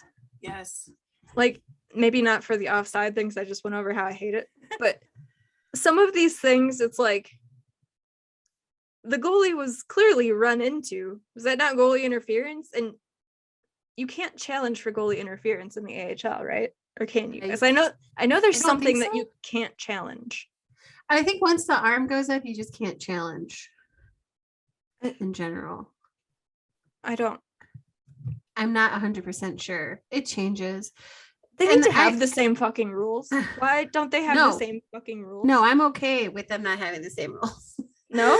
I like that the AHL tries things out and sees how they work in the AHL. If they're trying to tweak a rule, then yes. But there's some things like the challenging. Just make it consistent. Well, the challenging started during the pandemic, though. Did it? Where they couldn't challenge anymore? I think so, yeah. I can't remember. I think that's what it was, because they didn't have goalie. A lot of places couldn't have a goal judge behind the goalie. So like Chicago, I don't think had one because they were playing. Well, they were playing out of like a high school. Triptan. I can't say it. Something. All I know is I had to look through this stupid fucking net, and it gave me headaches every time I watched the Wolves. But there were a lot of teams, and also with the downsizing, and I'm going to give the AHL a little bit of a break this season and last season, because people get I know anyone that stayed this far to listen. Now we're just bullshitting about hockey. I just really want to thank you for listening still, because I'm about to say something that hopefully lots of people need to hear and that you will spread to the masses, is give the AHL a break, because they are still struggling to find employees and be able to pay them, especially those Canadian teams who haven't been able to have fans in the building. I've heard multiple people complain about like the Marlies website and how it's not completely up to date. Oh, okay. Are you gonna pay them? Right. Are you paying them? I mean, I think they get a lot of money from the Maple Leafs and stuff, but the Maple Leafs couldn't have fans for a while either. Like, yeah. AHL teams are really struggling, and the writers that cover them are also dealing with the same kind of money flow issue, because it doesn't bring the money in, because sponsorships, a lot of things. So there's a lot of reasons. So you have to give these AHL teams a break. People are very spoiled by teams like Chicago and Cleveland. Very, very spoiled by the amount of content that comes out of both of those teams, because first of all, the people in Chicago, they're wild, and then in a good way. Talking about the Wolves now, just to clarify. I know, sorry. In the Wolves, they're just like, they work so hard and they get that content out there, and they've always Lindsay Wilhite's good, and Ali Vellucci, oh my God bless her. She's like my favorite person ever. She just like grinds, hustles hard. She's a queen, like just amazing the things that she does. Drives me nuts. Because they're so amazing. They do everything better. They win better. They do social media better. They do. But they don't have free parking for their season ticket holders, and we do. Oh. So, well, not many teams have that. So that's a one-up for you guys. Yay, Icehogs. and Cleveland, they work really hard as well. They also have, I'm sure if they needed help, they could have someone from the Cavs help. Maybe, I'm not 100% sure, but there's a lot of like the people that work for that Cavs organization, which the Monsters fall under. They grind it out. They tell them what they need. They're honest about what they can and can't do. They make it happen. Amazing. I feel bad for the Icehogs, because I feel like it's still Joey Z all the time, and they haven't been able to get him any sort of like extra help. Pretty much. I think they finally got a social media intern. Did they? Or maybe an employee, probably an intern. Okay. I don't know. And so it's not just him anymore. Okay. Because he does a good job. But the fact of the matter is like his focus should be on the game during the game. Right. His job is to call the game. How is he supposed to do that, where he has to pay full attention to what's going on the ice and then do everything else, right, while still having a very quality play-by-play call? Like, I thoroughly enjoy listening to Joey call the games. He's very good at it. There's a lot of good play-by-players in the AHL. I did notice that. I'm like, oh, this is nice. This is delightful. And they're not, what is great is, in the NHL level, it's a lot of guys being like, they're not like 100% honest about what they're seeing on that's good. No, it's not, Jody Shelley. It's not good. It's not good. I appreciate your optimism, but that is not good. But at the AHL level, you hear a lot of honesty. You know, the Griffins, they talked a lot about the good things that Chicago did, and Milwaukee, Aaron Sims, yeah, when they lose a game that they should have won, I mean, he says it. They didn't do it. This was sad. Like, this is not how it should be. And you don't hear that as much in the NHL. I feel like you do in Canada. I feel like Canadians are a little bit more honest than they should be about their teams. But I mean, they've all had their dumpster fire moments, some of them longer than others. So maybe they're just used to it at this point. Maybe. But the point here is the AHL has so much to offer, but you cannot expect like the level of coverage that the MLB should be giving their team.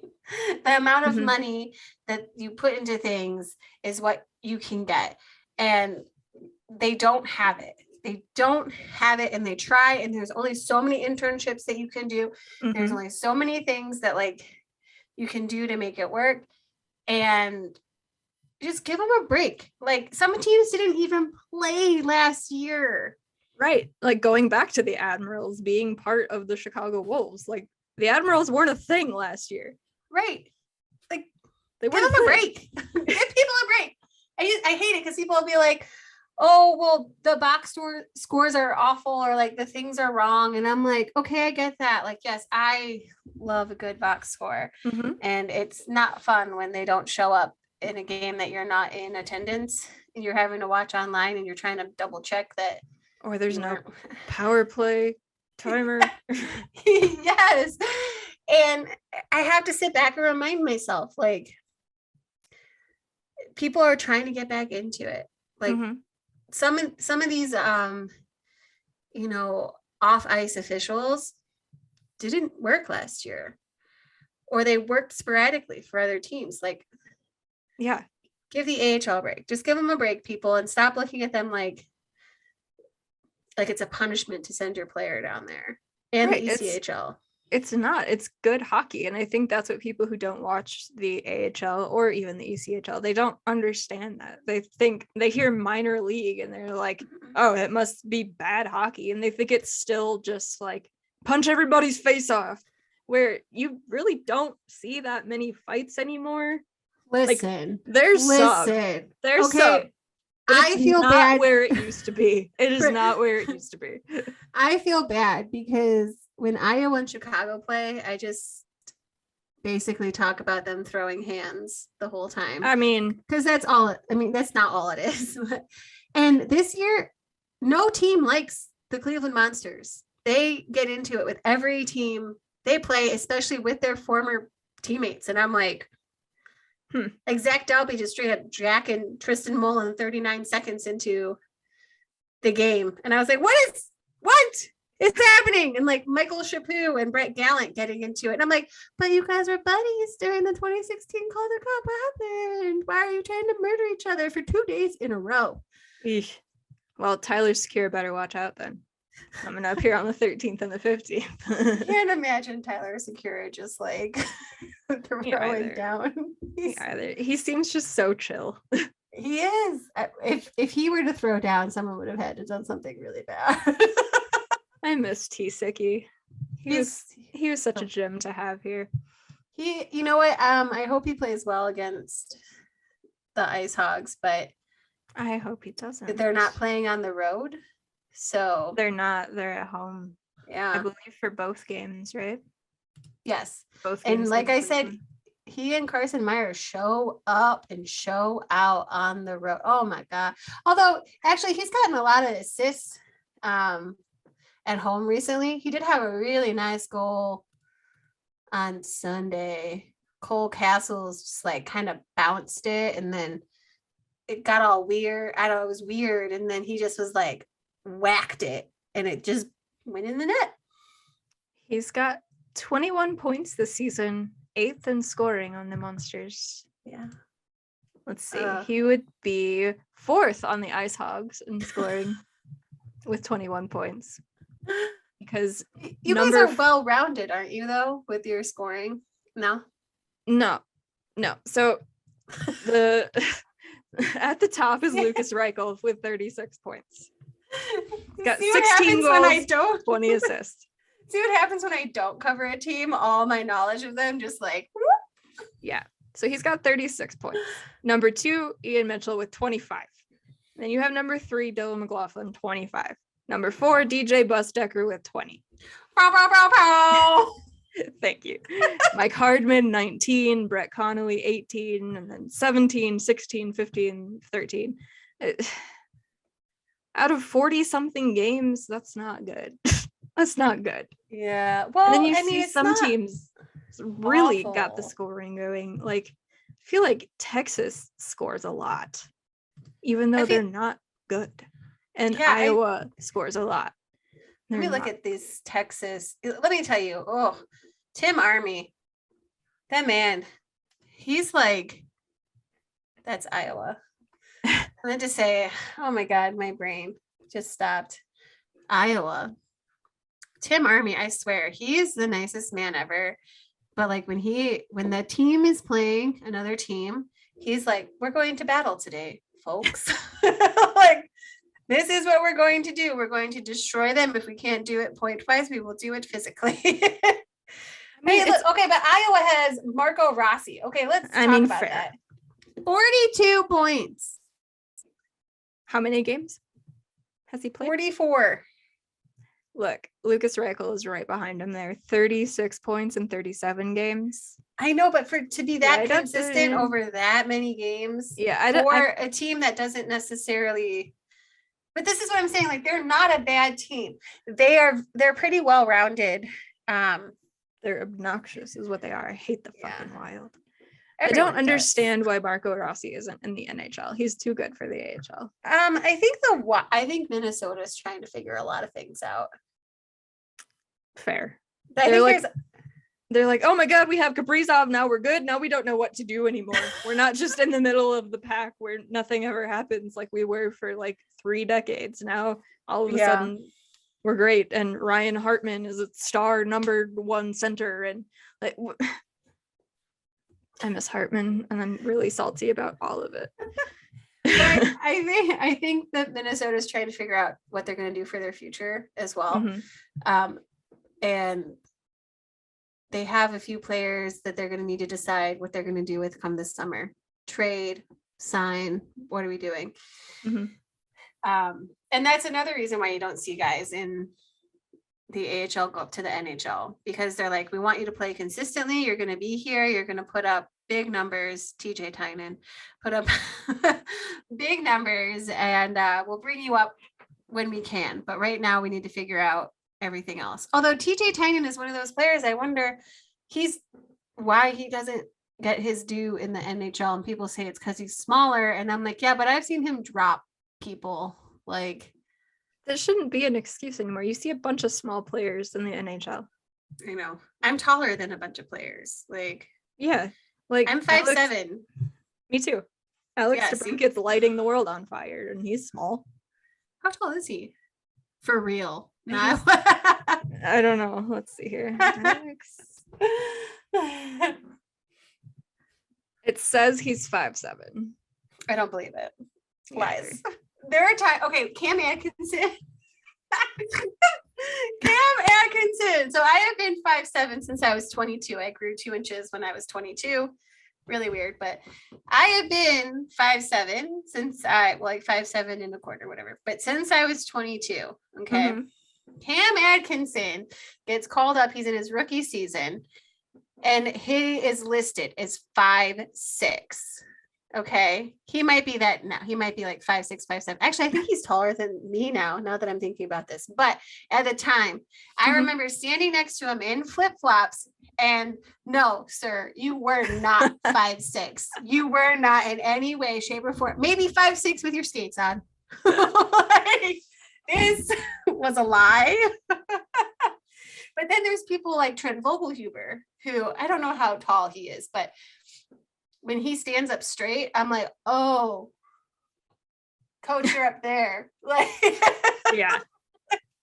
So they either say that they are taller than they are, or they just don't stand up straight. And you think that they're also like 5'8", 5'9", and then they're like, surprise, I'm 6 foot. Shocker. Like a bunch of people think Mitch Marner's super short, but he's not. No, it's just the vibe he gives. He's got short man energy. He's Short man energy. He's like Columbus. Oh, what good is there? Oh man. All the short people are gonna get mad at me now. I don't actually think all short people are like that. It's just a phrase, short person energy. Short person energy. That's hilarious. I've never heard that. It's better than calling it the Napoleon complex. I mean, fair. If you had to take a guess out of these two games that these teams are going to play, the Rockford Icehogs and the Cleveland Monsters, who wins? Split. One goes into overtime and one goes into a shootout. Oh God, I could see it happening. I feel like they did that so often last year with each other. They did, yeah. It was and the insane. year before, and the year before that. It's like a theme. I don't know how they ended both games this season in regulation. Did they end it in regulation? Unless the Icehogs won in overtime, because it I think the 4-5 one was overtime. Let's see here. Don't quote me on that yet. Anybody listening? Just Where pretend. is it at? No, that was a regulation loss, I want to say. Was it? No, wait. Yeah. Rock. Yeah, it was regulation. We lost in regulation. Really? Yep. Oh, wow. Scored 2 goals in the third period, but it was not enough. I'm very upset by my lack of knowledge on this. It's been a weird season, okay? Well, and let me tell you, before I used to be able to just go on shows and just like go without notes or go without studying up. I always had, like, I have notes on teams, but like I would have to do the past few seasons, I've had to do more in-depth notes before I go on because my teams have melded together. Yeah. And that's why I don't watch one game right after another anymore, because I was writing a recap about the Wolves, but then I started writing about the Griffins because they played like one right after another, or like I was watching both games at the same time. Yeah. And then I was like, that doesn't seem right. And I was like, but didn't so-and-so score? I was like, didn't Carson Myers score? And I was like, oh my God, that is the Monsters. Wrong team. I was like, that's it. I have to watch one game, write about it, watch the next game, write about it. No more of this. That's why I don't do as many live tweets anymore, because I'm really focused on one team now. I used to be able to cover multiple teams at once and watch the games at the same time, but my coverage on how the breakdowns happened really suffered. And that's something I pride myself on, is going back and watching it and being able to tell you the breakdown, or even seeing it, live and doing that breakdown. But when I had to keep my eye on multiple teams in the moment, it suffered, and I could never tell anyone like who was actually good, because you have to watch them for the whole game, only them for the whole game. So when Grand Rapids plays Milwaukee, okay, so tomorrow night, or whenever you post this, Friday night, Cleveland plays Grand Rapids. Okay. When I watch it on Friday Night Live, because I will be in post game with Grand Rapids, I'm watching it from Grand Rapids' point of view. Really breaking it down based on what Grand Rapids is doing.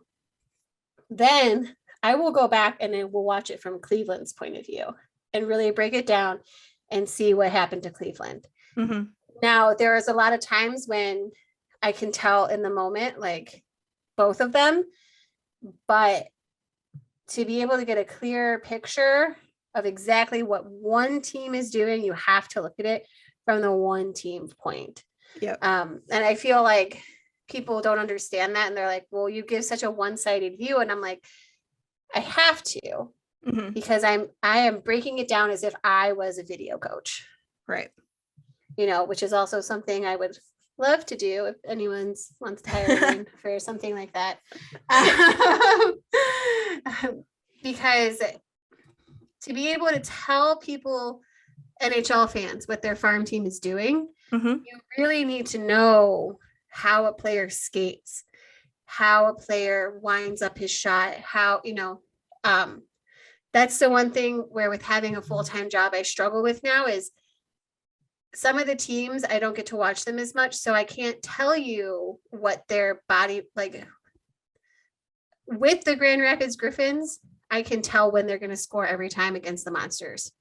I knew when Brian Lashoff was going to score his overtime goal. I could do the same thing with the Wolves when they played against the Monsters. I knew it was going to happen before it happened, because a slight move of their body, the way they skate, the way, there's when you watch a team enough, there's very few players that are like a wild card in that sense. You get to learn their ticks, like Cam Johnson, for instance, super amazing at tracking the puck with his eyes.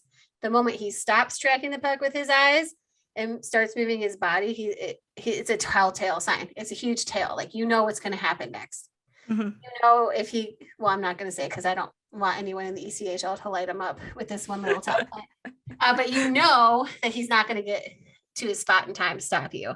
Because even though his whole body isn't faced that way, his whole demeanor is faced to that one pit. But I wouldn't be able to recognize that if I watch the game from both sides. Does that make? Yeah, totally. Yeah. Sorry. Wow. That was like a really. No, I love it. And that's what's been so frustrating for me this season is it's just been so hard to focus on either of these teams just because of everything we already talked about. Yeah. And I just don't feel like I know as much about the players this year as I did last year. So I'm hoping next year maybe it will be a bit better. I want to end the season stronger this year to like ramp up for next season. Me too. But God, they took every little ounce of motivation out of me over the summer and the beginning of this season. And the taxi squad really did make it worse. I don't think so. From an NHL writer standpoint, the taxi squad probably isn't that bad, right? Like, people probably have no idea why we complain about it so much. They're like, what's the problem? It's because you don't know who's in your fucking lineup for day to day, because they change it around every and you morning. don't know what you're getting back because they're not playing. They're sitting there, they're practicing, but we don't have access to those practice. We don't have access to the coaches to tell us what's going on. We don't have any of that access. And then they come down to the AHL and people are like, but they were on the taxi squad. Why did they whiff on a puck? Because this is the first time they've played in a game for like a month and a half. Yep. They're not playing, and they call up like the best players on the team because that's typically what you do when you call somebody up. If there's an injury or something, you reward the guy who's playing well. But if you call them up and they sit on the taxi squad, they're not playing. They're not getting minutes. Who knows how often they're actually practicing, especially if they're on the road with the team. They might not do full team practices. Like if they're at home, they might get different ice time from the full team, but right. Well, that's the other thing. Different ice time from the full team. Yeah. How is so Patrick Kane? I hate pumping his ego and his tires because he doesn't need it, but it's relatable for everybody listening. They all know who Patrick Kane is. Right. He's been showing up lately a lot. So if you bring up someone that needs to play with him, or would be on the ice with him at any point in time, at any way whatsoever. Lucas Reichel. So you bring him up and he's on the taxi squad and you have practices where the first and second line don't have to show up. Everyone else does. What does Lucas Reichel gain from that if he's not in the game with them? He gains, I'm not going to say nothing, but he doesn't gain enough to warrant him staying up there. What's he going to do? Feed Ryan Carpenter pucks? Like, I mean, yes. But Carpy has scored in the last few games, so good for him. But like, it's not the same, and that's not ideally where they want Lucas Reichel playing once he hits the NHL full time. Right. But that's the problem with the taxi squad. One of the problems. Also, the taxi squad, I feel like, was just a way to make things just more complicated. It was bullshit, is what it was. Never come back. Never. And I don't understand why Brandon Peary was just fucking stuck on it all last season. Right? Why? What was the point? It didn't help control the spread of COVID either. No. Nothing. And it's not like when players got called up, they had to quarantine. Like, Right. Seemed like why they originally put the taxi squad in place, because they would like do a little quarantine stint and be on the taxi squad. That's and not what happened. They just got called up and went right into the game. Then why do you have a fucking taxi squad? If you're gonna get called up that day and then play that night, what's the point? Right. Now, I will say this. I have to toot Ben Simon's horn a little bit here, which he hates it. I think he hates it when people say nice things about him. Like anytime we congratulate him in post game, he's all like, okay, it's a full team thing. Like I am the coach, but like it's wild. I love it. Hockey player stuff. Right.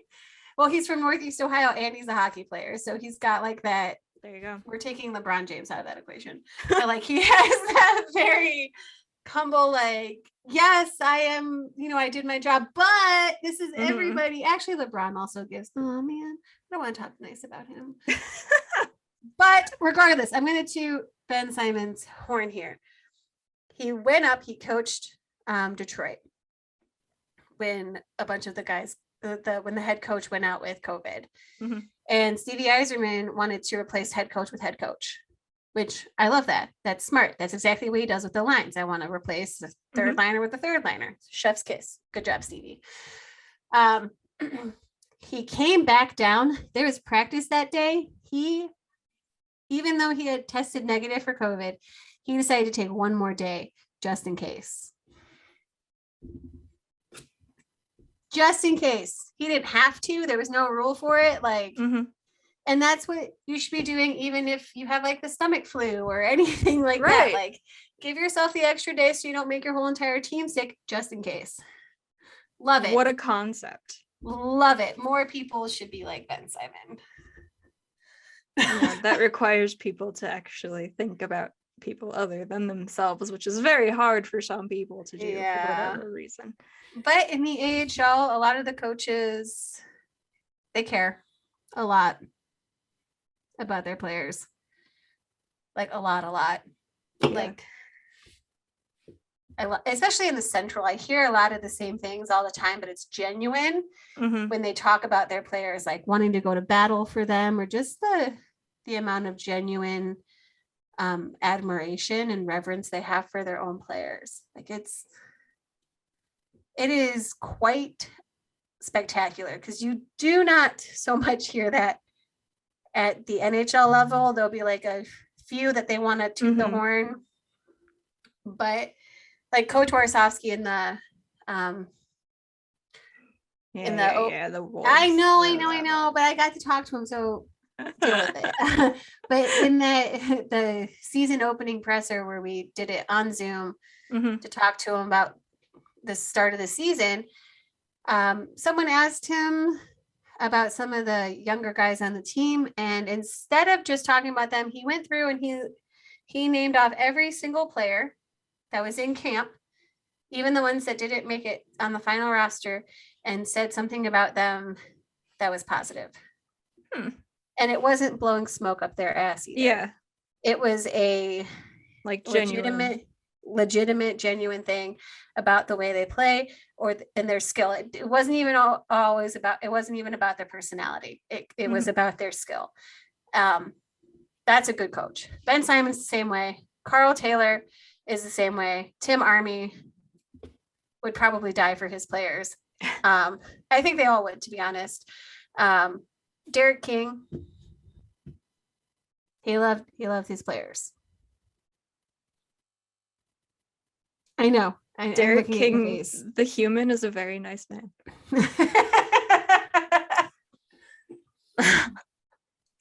God bless Anders Sorensen. The team has played a lot better. True. But you know what? The Blackhawks have played a lot better as well. Have they? They played better than the first month of the season. The people that needed to start stepping up, with the exception of Jonathan Toews, have started to step up. I feel like that would have happened either way. Well, maybe not if they just didn't want to play for Jeremy because they couldn't pull the stick out of their ass. But, Well, I think part of it is they just needed something new for a moment. Like, when I say new for a moment, I mean like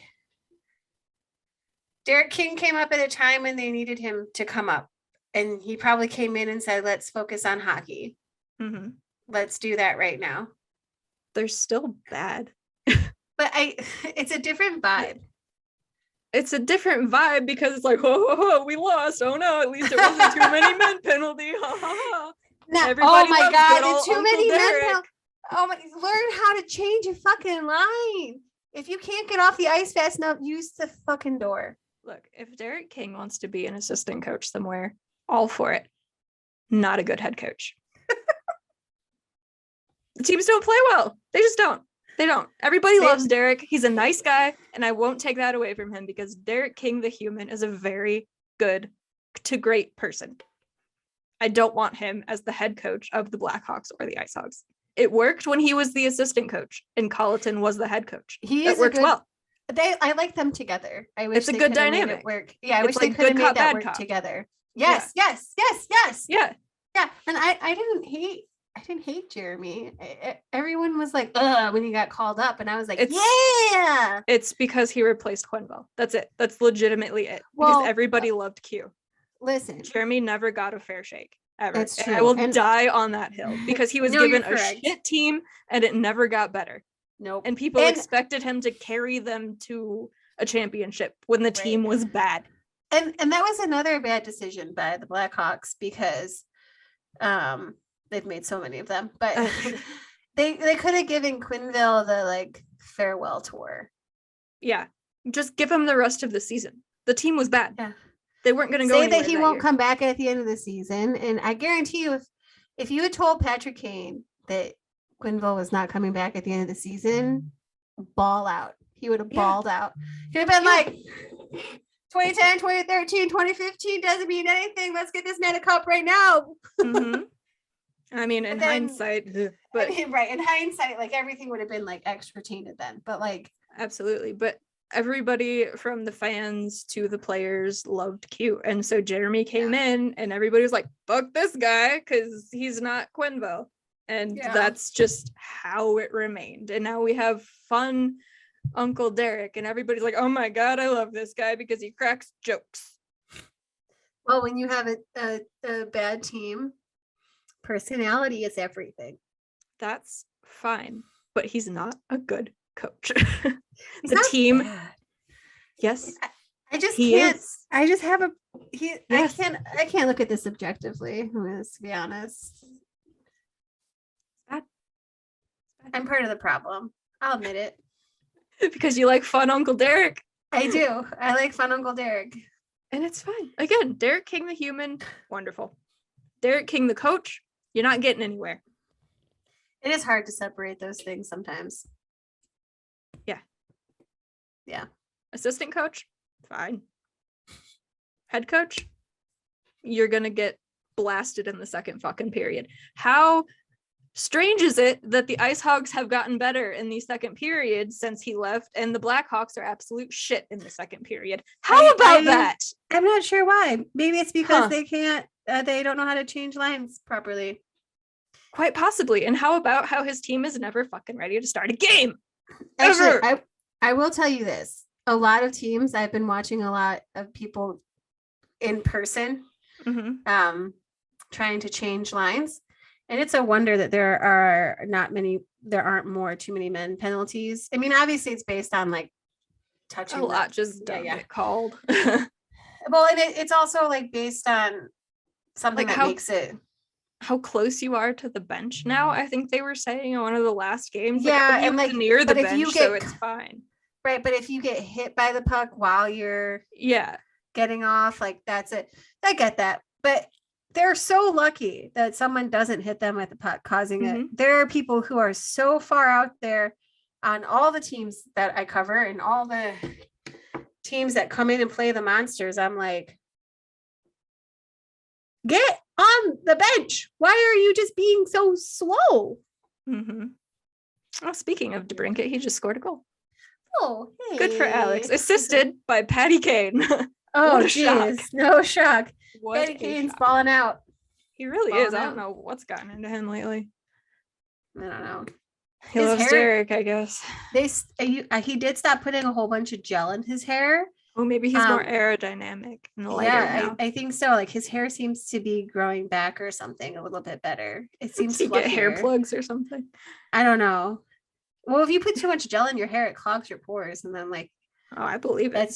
That's usually what gets guys when they put too much stuff in their hair. Really? Mm-hmm. Yeah. Well, they need to stop doing that then. I feel so bad for everyone listening right now in this exact moment. Men, don't put too much gel in your hair. Your hair is beautiful just the way it is. And that is the takeaway from this episode.